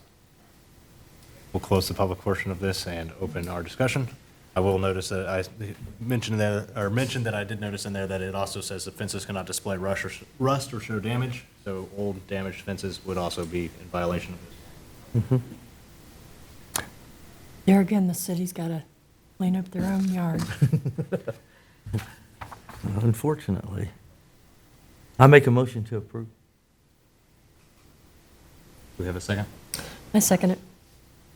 Roll. Mr. Stapleton, Aye. Mr. Watts, Yes. Mrs. Delph. Yes. Motion passes. We'll go ahead and open TA 042025 MCO 1181 Standards for Accessory Buildings and Uses in Conservation Business and Industrial Districts for public hearing. And thank you, Caleb. So just like 1181.04 that was just discussed in TA-03-2025, This is to bring provisions to business districts and industrial districts especially, with several additions such as the ORC 3781.1011, battery charged fencing being permitted in non-residential districts with a zoning permit, height requirements of fencing in business and industrial districts, B1 and B2 districts to not exceed 6 feet in height for side and rear yards, and not 4 feet in height in front yards. And an industrial section stating that industrial districts of M1 and M2 shall have fence height proposals approved by the Community Development Department prior to any building permits. So essentially, the Community Development Department would meet, they would come to Brent and say if they want to have a 12-foot fence, we would need to, it kind of gives us leeway of saying, what your height should be for, depending on your area, site, and any other items that come up. Let's see here. And this also gives the Community Development Department setback requirements along right-of-ways and sidewalks in business and industrial districts to be approved by the Community Development Department to ensure proper safety and visibility, especially at corners and intersections, because as you look at some of our older businesses, you have fences that are right along the sidewalk that have barbed wire on them. I do not think that's safe. I think we should be able to push them back and at least be able to say, hey, you need to be at least 5 or 6 feet from the sidewalk where your lot line is. That way, just to provide safety. You have a lot of people, for instance, on East River Road that bike a lot. If those businesses were to put fencing along the sidewalk, it would be pretty dangerous to people biking and everything else. So that's why I put that little addition in this ordinance amendment. I don't have anything further. Do we have any public comment? We'll close the public hearing portion of this and open our discussion. We basically did the same thing as the last one. Industrial district. The difference I have here, Nick, is going to be, pre-existing fences exempt. There's no grandfathering in? There is. So say if a business already has a Booyah, for instance, they're going to be grandfathered in. And if a car were to run into the fence and knock it over, they can fix it without a variance. So it would be grandfathered in. Now, if they were to tear that fence completely down and applied for a new zoning permit for a fence, they would have to follow these rules. Okay. Let's look at Coparts for a second. Yep. I mean, Same thing. You got a 12-foot fence right on the corner where you can't see around the intersection. with razor wire on top. Electrified. That razor one's wire. battery charged electric, so that's the one that's the ORC allows. Okay. And 10,000. Yeah. and over on Springboro West, heading towards the old fire station, the camper lot off to the right, that as well has the same thing where it's a battery charged electric fence on that lot, for an example. So that's what that is. But yes, we would, for that section, Because that would we be a would be- tremendous hardship on any company that would be forced to come up to modern codes compliance, correct. So, where did I put it at? So this would be on new applicants only from this point forward. Correct, and I know I mentioned I think it was in the standard fencing section, where fencing that does currently have barbed wire or anything, or if it's been damaged, it's already been grandfathered in after this ordinance has passed. If a car runs into it or something happens, a piece of equipment hits it, they can repair it and it's not going to have any sort of, they're not going to have to tear down the whole fence and build a brand new fence that comes into compliance. But if they do tear it down on their own, and they apply for a new permit for a whole new fence, that's when this would come into effect. Well, let's say, what if they do a remodel and they remove part of the fence to do their remodel? And then they got to re-establish the fence back. Does that qualify? If they're gonna have to move the fence back, they're gonna have to apply for a new permit. Zoning permit, or if it's taller than Would that 6 only feet, apply it's to just that building section of permit. the fence? Yeah. I'm sorry. Would that only apply to that section of the fence? It- So say they left. Oh, are you talking about like if left they three just- quarters of it up and they had to take a quarter down to put a new building up or do something? They had to take a quarter down to get to their property to do something. And they just put it back up And in they the just put it same back. spot? Yeah. Yeah, that wouldn't be any sort of That's issue. Yeah, That's that, already- like if they were to take out sections for access of equipment or something Yeah. and put it back, yeah, that's no issue. Okay, okay. Yeah, that's just, they're not making any changes or anything. I thought you meant they they moved a section back 6 foot and we're wanting to do that. I thought that's Well, what I you mean, were meaning. the chip factory, for instance, we Yeah. know they took down quite a bit of the fence just to do the work around the water, the hydrant system around the building, and then they Correct. erected that. So initially, they didn't, They wouldn't have had to apply for a permit for that. They were just reinstalling the same fence. right, so they would fall under the grandfather It'd be law at that repaired. point. Okay. Correct. Okay. Yeah, I mean, if they took a section down and it got damaged in the process, we're not gonna come after them and tell them, hey, you need a new permit, which would require coming into compliance. If it's been, for a usage like that, we're not gonna come after them or anything like that. Okay. So it's not super strict in that manner, it's just more so for new permits going forward. We wanna keep we don't really have business district fencing very clear. I think 4 feet is pretty appropriate for a front yard of a general business or a neighborhood business.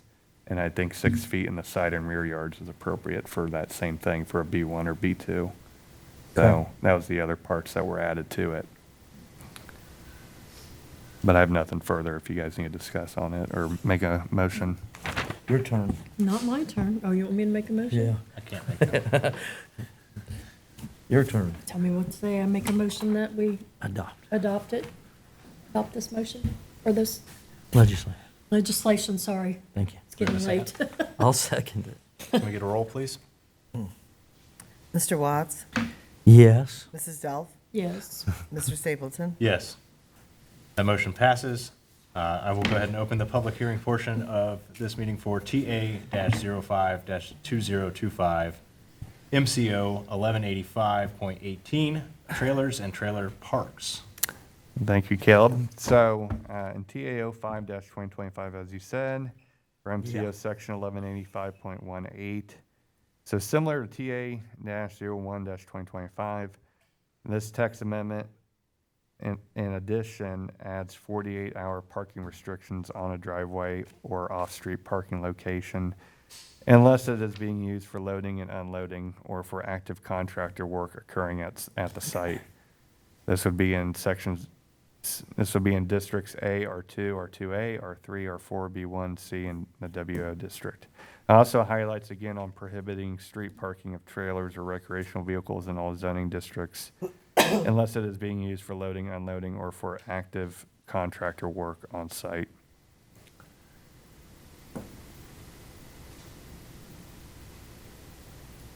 This again, never mind.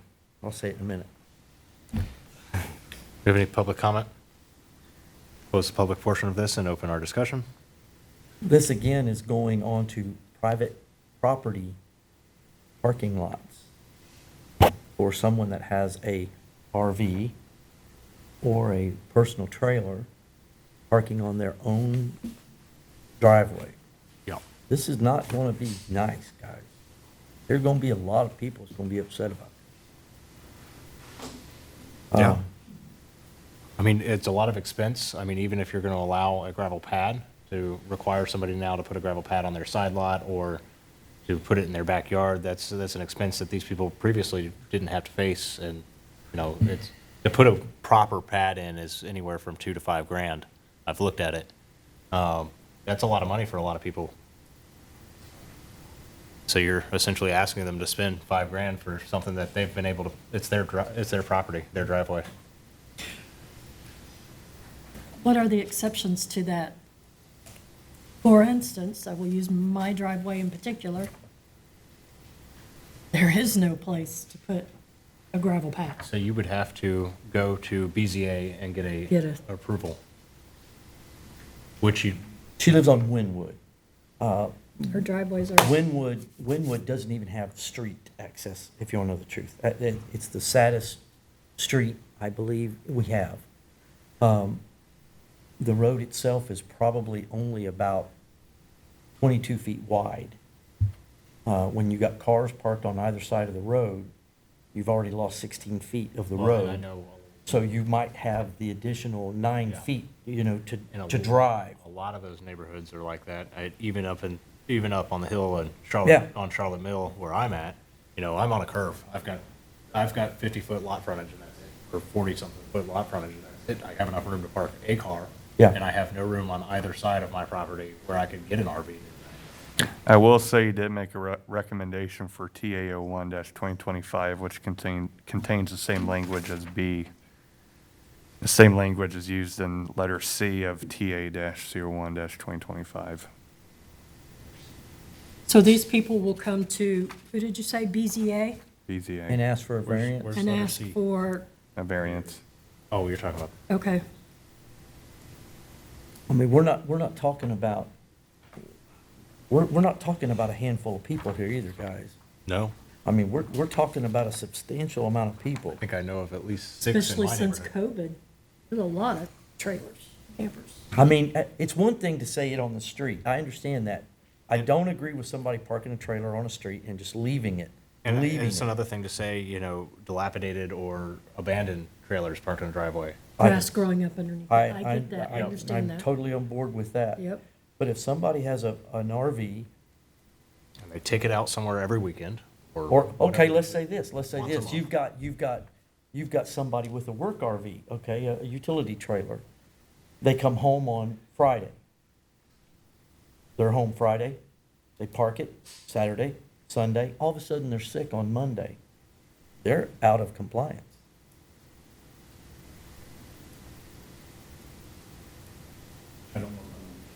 I understand The intent. the intent of this change, and I 100% agree with it, other than the fact that to be completely honest with you, I'm going to be insulted by the fact that I'm going to be held to the same standard as someone that's going to have a trash trailer sitting in their driveway, grass growing up underneath it, and other You got a violations. $35,000 trailer Yeah, I sitting in your just, driveway. and you just, I mean, My concern is gonna be on a private, citizen-owned driveway. I think you're talking about a man that's gonna come in here and he's gonna say, nobody can tell me what I can park on my driveway. I mean, guys, you're just gonna that's a fight that's gonna happen. I mean, it's. Yeah, I know they understand they're do, doing but I Kettering mean, and Miamisburg but and this they're doing all ain't, this ain't Kettering, this ain't Kettering. I- I hate to say that. I want the city to move forward as much as I can, but this is gonna be a fight. I think that there's battles that we need to focus on before we take this battle on. I think there's things that need to be cleaned up because Tommy's right, this is gonna be a fight. You're gonna Oh, have, this, you're gonna have a lot of people, and I think that there's things that we could focus our time on, better uses of our time, better uses of our personnel, better uses of of Brent, I tell you, than to do this. I tell you what, I mean, I know it can't happen, but I'd put this one out to the residents and let the residents tell you how they feel about this. Because I can tell you right now, I just don't see this. Technically, it did go out to them. There's legal notice. They just Yeah, didn't. now, come on, yeah. You know that. I will say, if you do deny or table this one, you may want to revisit TA01-2025 because it contains the same language in it. Well, It the only doesn't part is necessarily, that part right there goes to council. Yeah. This one does not. Now, the 351.09, But the the one you 14, approved, not the 1412, but the well, the 351. 1412 is the part that goes to council. Yeah, 35109 Right. is It about has the same language Pardon me? contained in it. for a street, not for a driveway. But it says It Council? says it shall not be parked on a driveway or off-street That's in parking location. 1412, isn't it? That's in 351.09, letter C. That's an What page is addition. that Well, in my packet? 54. 54, and then if you look at letter C, it's the same writing that's in letter B of 1185.18. I guess it does. So if Slip you one by guys, me. so if you guys deny this one, you may want to revisit TA 01-2025 in this meeting. It's not so much that I want to deny it. It's not so much that I want to deny it at all. It's just, Specific between A and B. no, I can just, I just see a major You just fight might get a here. lot of variance requests. A lot of variance request. And then you're going to say, what's the point of this particular line item right here on this one when you give out 700 variances? And I guarantee you it will go that high. I guarantee it'll go that high. Yeah, there's probably 3, maybe 4 Within visual sight of your house. of my house, yeah. That's just on Winwood. Um, So, yeah, we absolutely will come for that. I just don't, I don't know. It's just my making. Well, let's. I just give this to you guys to say whether, if you want it or not. But I would say if you do not recommend it, you want to revisit TA 01. How about this? How about this? Can we re-look at Yeah. 351.9, Yeah. 009, item C, and can we look at 118518B? Can we look at a writing of that? Well, basically, You'll need to reopen the public. Well, Sorry, go if ahead. you want to rewrite something, all we can do tonight is basically say no or yes, and then he can go back and rewrite it and bring it back to us again, if we say no. And then we vote again. We can't really give him, I know. I know. I can reopen that one if you want to re-vote on it. I would say you may want to, just for the sake of but we can- making it uniform. We'll finish this one first. Okay. Yeah. Well, I tell you what, I make a motion, we table 1185.18 until a revision of verbiage is clear. Okay. I second that. So that's been tabled. And I guess just for my sake, what would you guys want to meet separately to go over this, or would you want to go over it in this meeting? I would like to And- have a and- law director's and, opinion. I would like to have a law director's opinion about this, about seriously the legal ramifications that the city would be involved with by making a homeowner not able to park something on their own personal Do we property. want to go back and table TA 01-2025 then as well? You can reopen it and. We'll reopen it and then table it. Yeah. But we did, I will Rescind say, the vote. I did work with Martina on these revisions prior to this meeting Yeah. for this. So we can always hold another, maybe at the next meeting, or when we have a meeting that doesn't have a lot to it, we can go Well, over the next that. meeting's only going to have one thing. We Yeah. can toss this on there with that. That's fine. At this time, I'd like to reopen TA-01-2025. I make a motion that we reopen that case. I make a motion that we rescind the original vote count. We get a second? Second that. So Do I have to vote to rescind? are we going back to the other one before we table this one then? Is that what we're We've doing? already, no, this one's TA 05-2025 is tabled. So H is tabled, and now we're reopened D. And he just made a motion to rescind. Okay. And it's been seconded. Do we need to vote on that? So can I get a roll? Mr. Stapleton? Aye. Mr. Watts? Yes. Mrs. Delph? Yes. All right, the vote has been rescinded. We have a motion to table. I make a motion to table TA-01-2025-MCO and for further clarification or a redraft of verbiage. Do I have a second? I second that. All right, that motion's been tabled.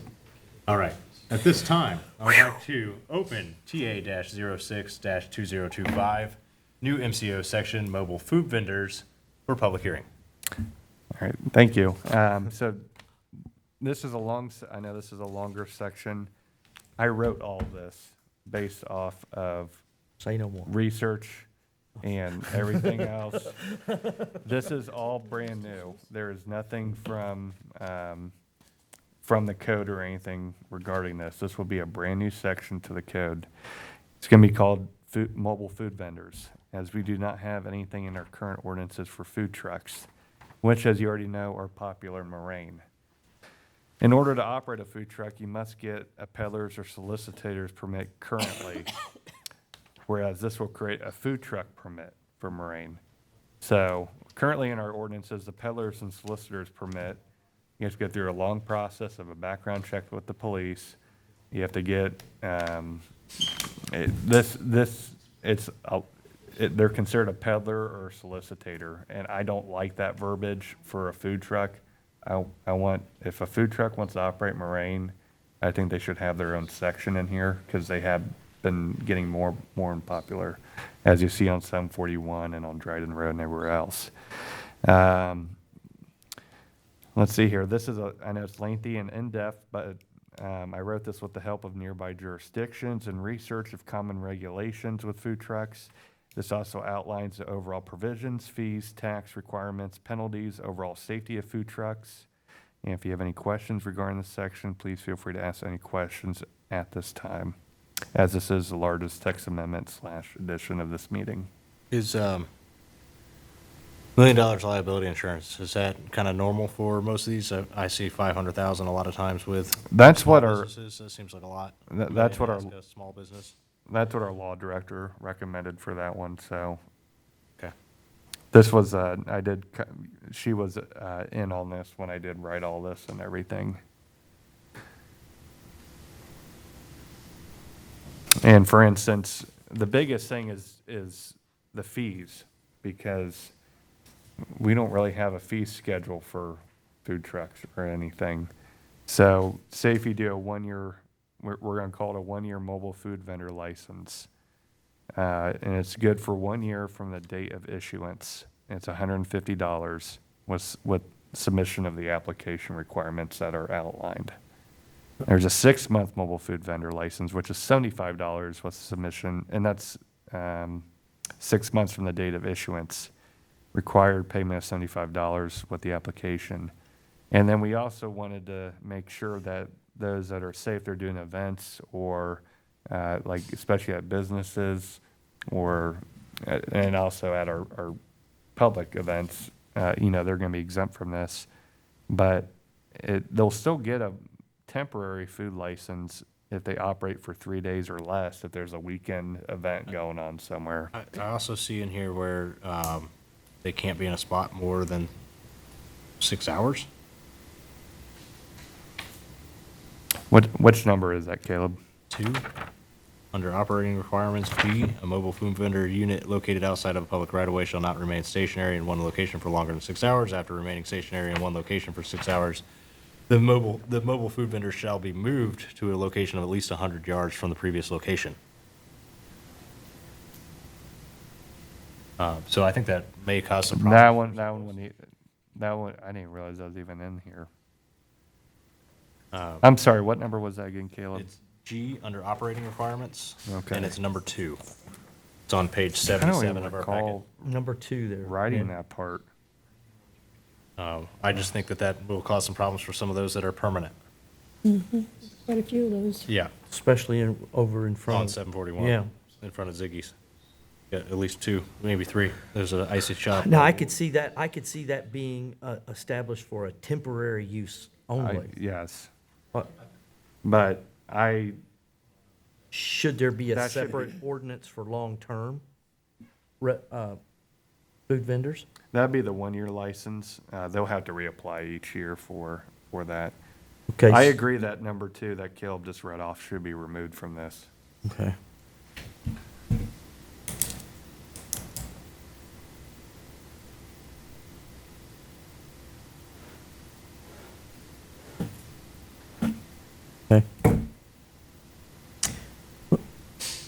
Also, number 3, a mobile food vendor unit should not be left unattended within public view at any time.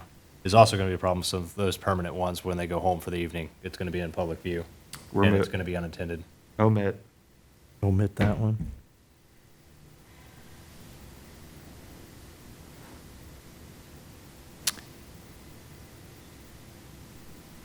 And I might have to talk with Martina about this one, because I'm not sure if this was something that was added in or not, because I don't remember seeing this. Nick, Mobile Nick, food the vendor. only thing I'm seeing that I don't see, let me say that, is before we would offer a mobile food vendor a license, should we be clear that they have a health department license already established? Because I'd like to see that before we offer up our license to them. There is a section on that, and I'm trying to look for it. Is it? Sorry. I haven't got that far. My eyes are not working well today. Yeah, I left mine. Here, can you see it? And then I have a question about, I guess it is section G still, number 7. Mobile food vendors. Mobile food vendors shall not be remained attached to any vehicle. Does that apply to mobile food vendors that are the vehicle? Because some of them are literally a truck. So they're attached to the vehicle because that's what they are. That's like if you're just towing strictly. So a trailer can't stay attached. Correct. Yep. Okay. Just wanted to make sure. I want to find that section for you, Tommy, because I want to make sure that you see it in here before any sort of movement's made on this.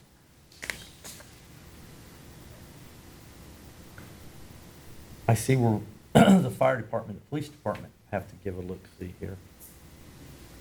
There are going to be new regulations for the police, or I'm sorry, for the fire code that are coming. They're revising the So, Ohio Fire Section Code. D, number 2A, mobile food vendor unit operating on the same premises as that's as a restaurant.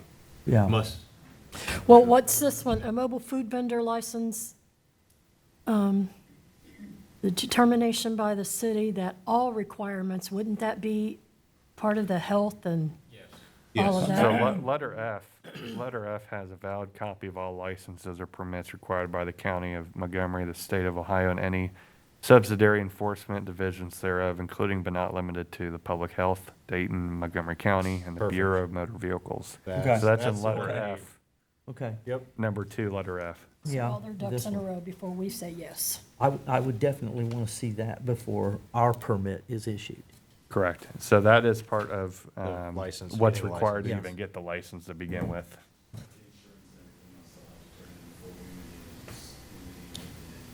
Like a contract Right.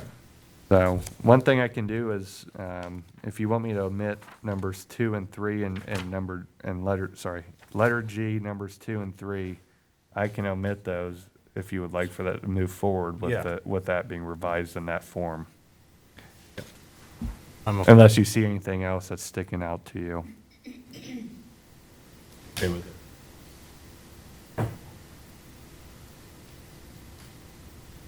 What is considered a public nuisance on a food vendor?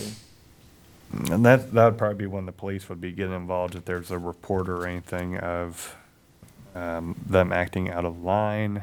Could be, maybe they're blaring loud music that's beyond the zoning code at late hours of the night or something. They are, maybe they're throwing, old food into the grass or road or something like that. Just anything like that is what that Well- reflects mainly. You did say something, though, that is kind of a ding-ding moment here. Do we have a district that these are not allowed in? We do not. They're allowed in all districts.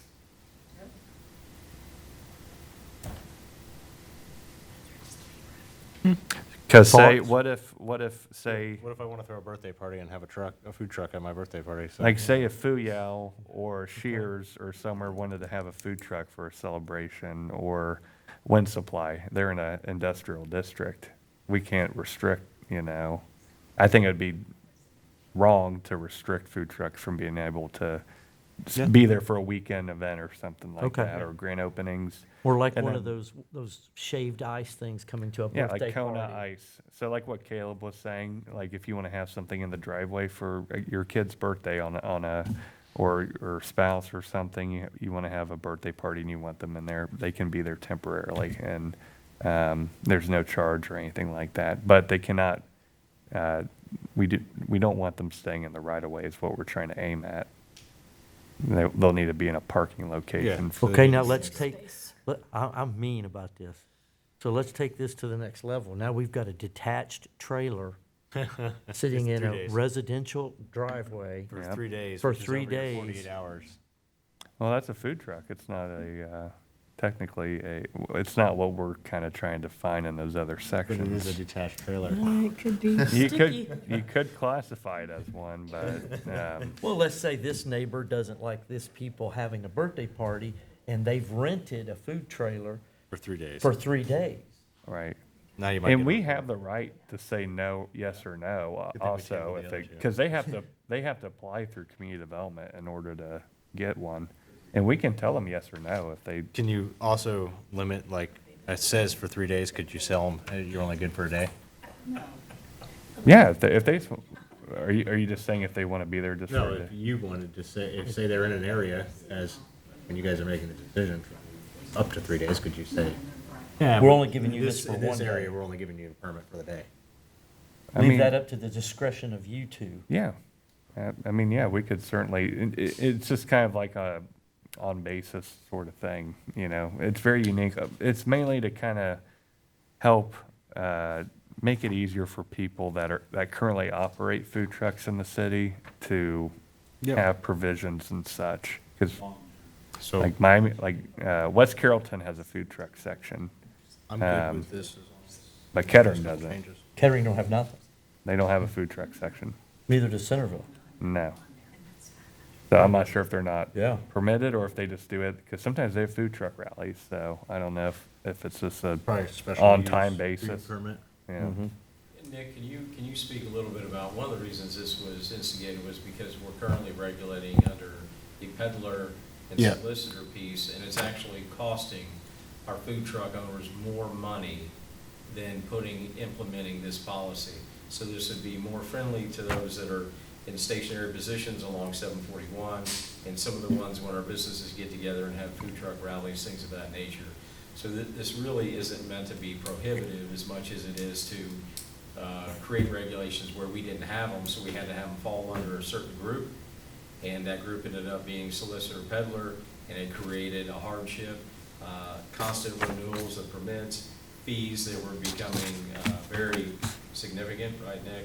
Correct. Apologies for the interruption, but I wanted to make that clear that Yeah. why this was brought to you is because we're trying to establish regulations and make it safe for the citizens and the business owners, and then also be friendly to those that have set up, permanent residence, so to speak, in some areas of the community. Okay. Do I have a motion to approve with noted changes? I make the motion to approve this legislation with noted changes. Does this have to go to council? Yes. Yes. We have a second? Second that. We get a roll? Mr. Stapleton? Aye. Mr. Watts? Yes. Mrs. Delph? Yes. Motion passes. Thank you. And then we'll have We to got go two into new business. general business. We'll make this quick. I'll get the maps out. Mr. Watts, Yes. just to let you know too, all text amendments, they've recommended that the planning, or the city council, just like the rezone. Okay. Because it's a permanent change to our codified ordinance. Yeah, that goes to codified. Yeah. Okay.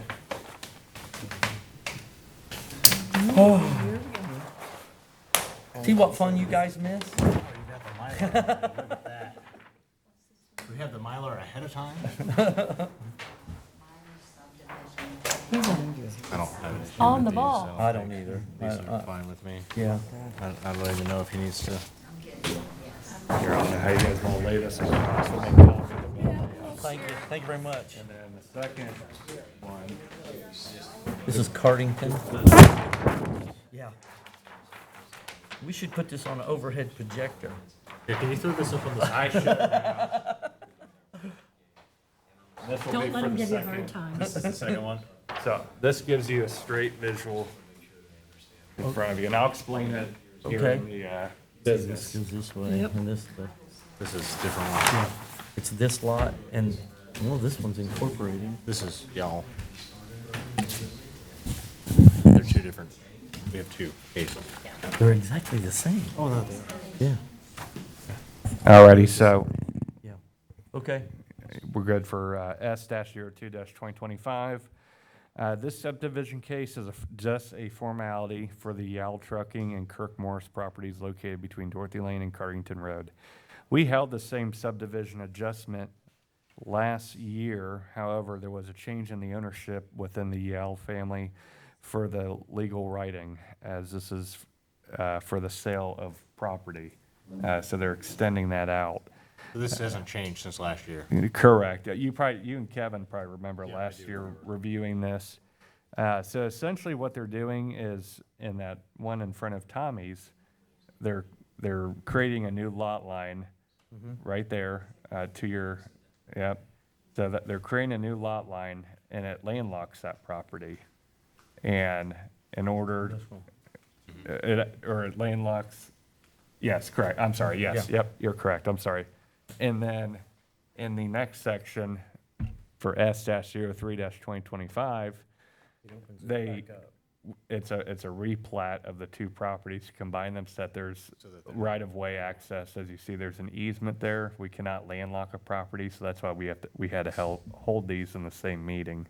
So we did approve this last year. Essentially, it's just a formality based off of what happened last year, and there was just ownership that they gave us was not correct in their legal writing, so they came back to us.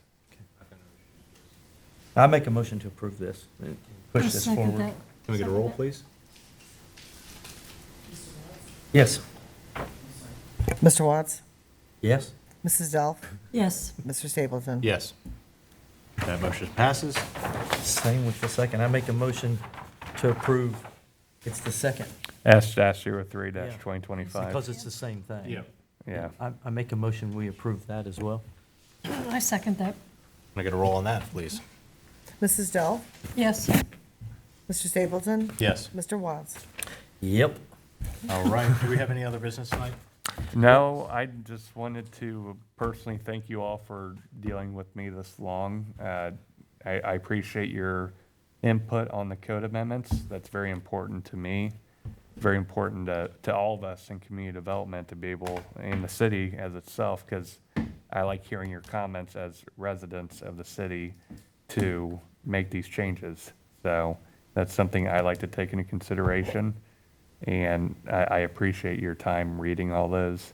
I like to thank Mike and Shirley and Terry for coming as well from the city, and I'd like to thank all the residents that came and gave their input today regarding the R-03-2025 rezoning case and their thoughts. And I want to thank Josh Allen, the applicant, that came up and gave a presentation as well.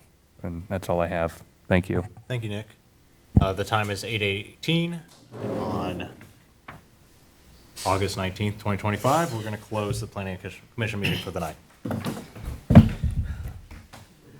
All of you get a pay raise. Do I need to sign?